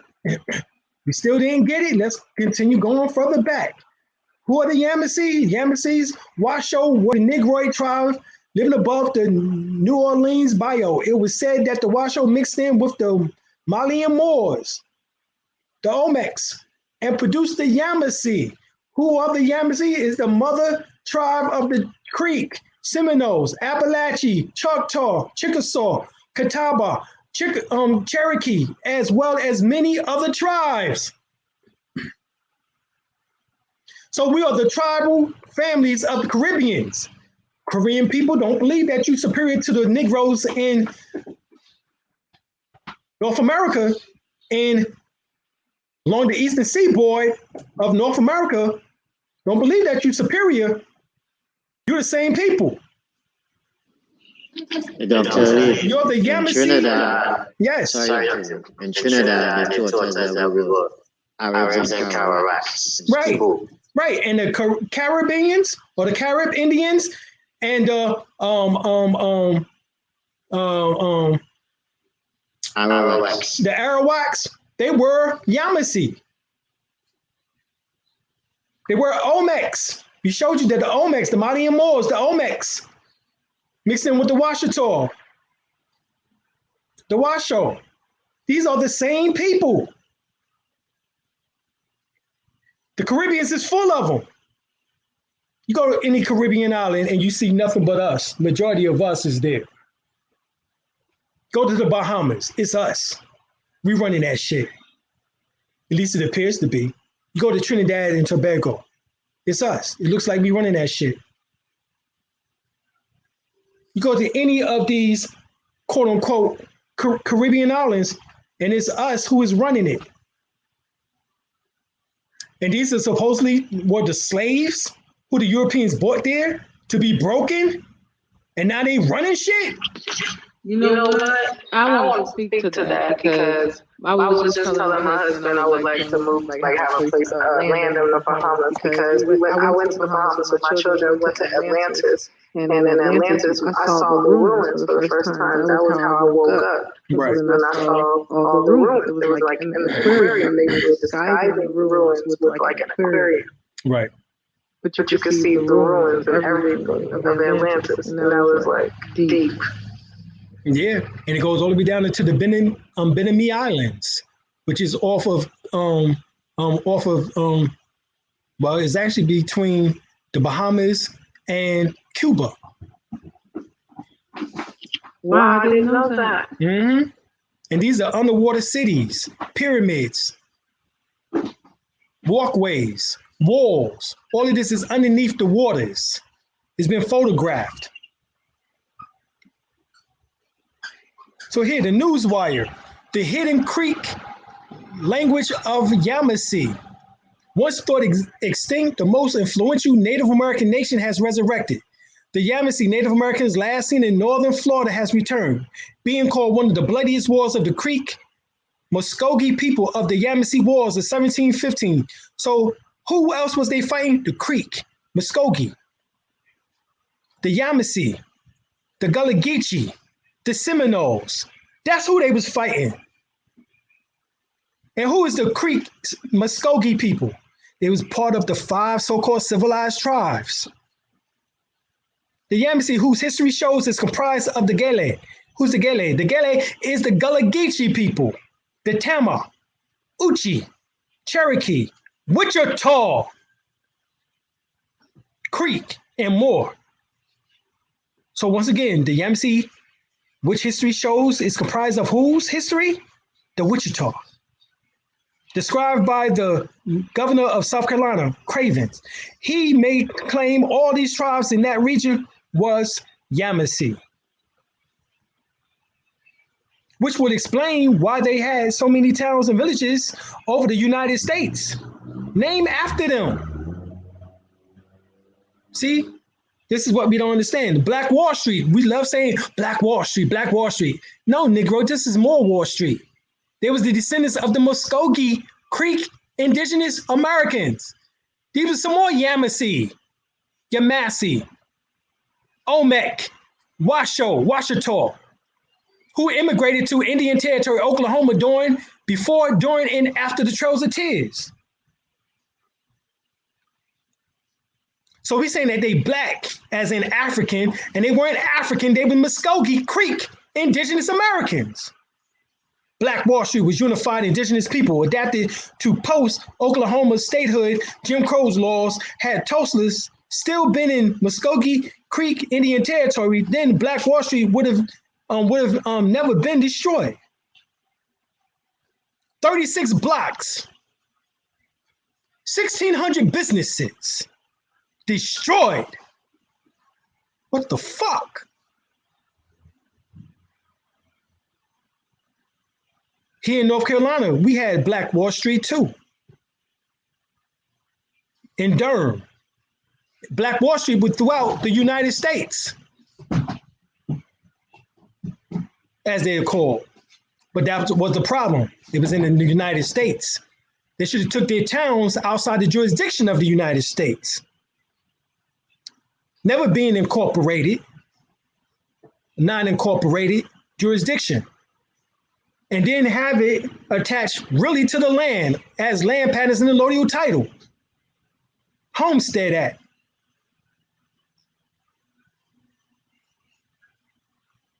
But as long as you build it on their land, as they refer to it as, they got jurisdiction. They got control over that. So why would you build a town on their land if you haven't done the first thing first and took that shit outside of their land and took that shit off the goddamn road? What road? The tax administration road. If you did a land pattern and allodial title, you was able to take it out of the road, off the road, via land pattern. It would not even be on the road.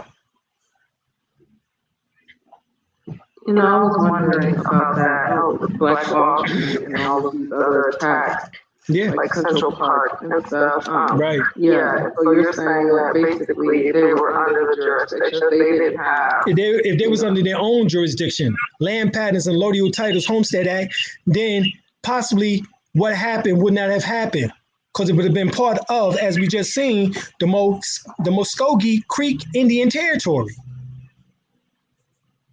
Not the United States, United Snakes, known as Oklahoma, Tulsa.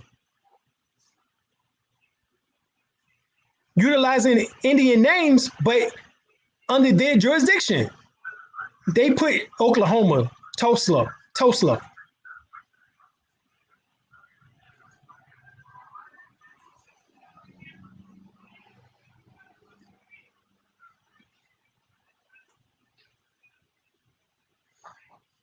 All right, y'all, this is it for tonight, class. Hopefully y'all get something from this. Get a whole lot, brother. All right. So, our mission,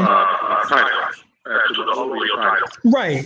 The land patterns, remember, go through the Bureau of Land Management in order to realign ourselves with the land and secure ourselves with the land is by going through there and getting the original land pattern for the territory. And then by doing so, what happens is that we take that original land pattern number off of there and we draw up our own land pattern number. We draw up our own land pattern and put that number from the original land pattern number onto our land pattern and get that filed at the Register of Deeds. And then go to the tax administration office and show that we're no longer supposed to be on the tax administrative roll. Therefore, they would take us off the administrative roll, and therefore we no longer pay taxes, and our land is no longer part and is part of their acquisition that could be dominant what is called eminent domain. There's no longer eminent domain unless it becomes an act of war. And this is when we have to put that scunion back on that ass through the goddamn Gullah Geechee / Yamasee / Mohican, not Mohican, but Muskogee Creek wars once again. Because that was us.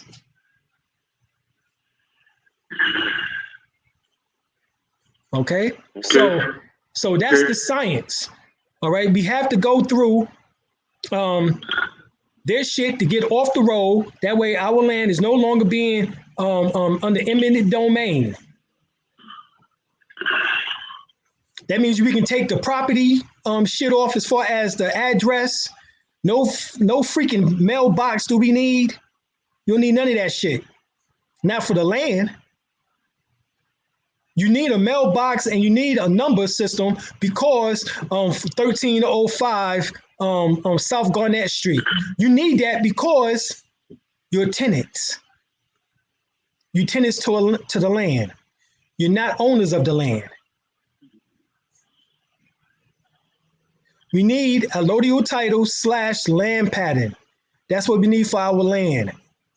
To get to that part, the middle path would be not to pay taxes for the land. So they give you time to draw up a deed, a actual land pattern, for the land. Like, for example, we did the land that we have acquired under the Moorish Holy Temple Signs of the World. Therefore, under the Moorish Holy Temple Signs of the World, we do not have to pay land taxes to them because we are religious exempt, tax exempt, religiously. Now that we've done that, we don't have to worry about the land. Now we can do the land pattern, allodial title, and take the land completely out of control of the tax administration, the Register of Deeds office.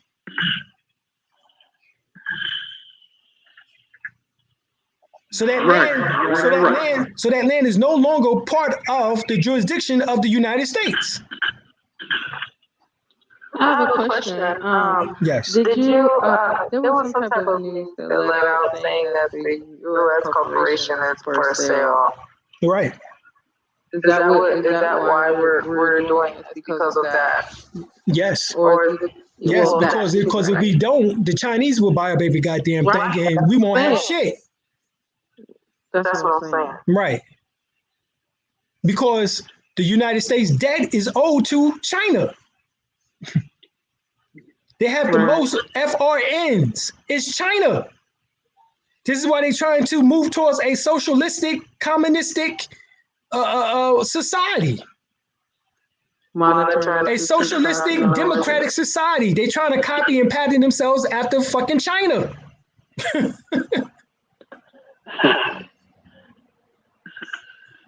This is why everything is about China, as Trump would say. China.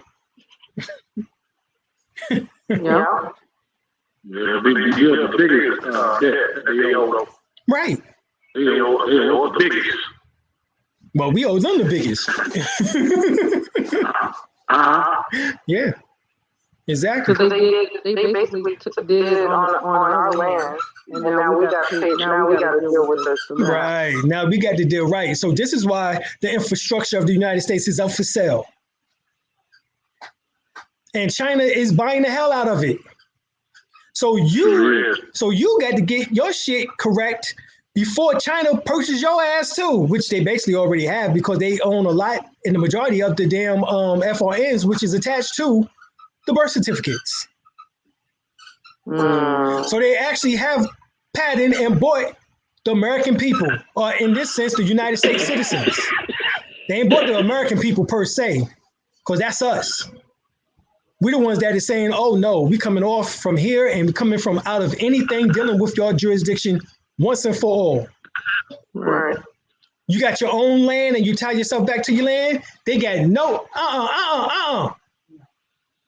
They got no land, or police jurisdiction in order to come and say anything to you, police-wise, sheriff-wise, state trooper-wise, or anything, because the land is yours and they have no part of it. You're not part of their system no longer. No longer.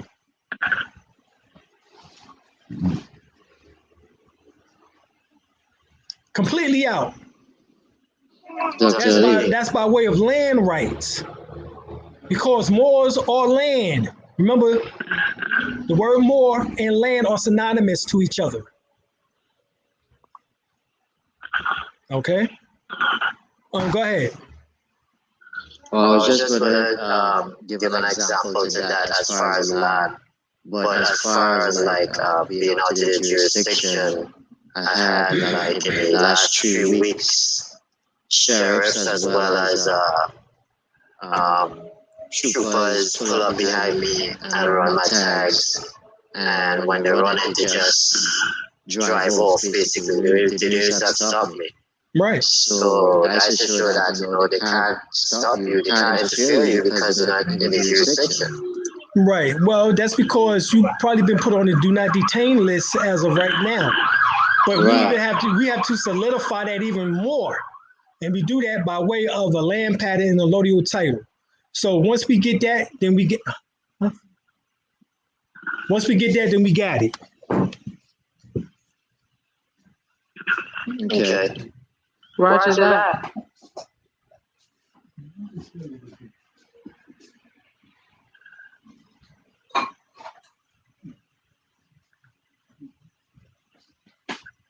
All right, if there's no more questions, I'm going to go on and end class for today.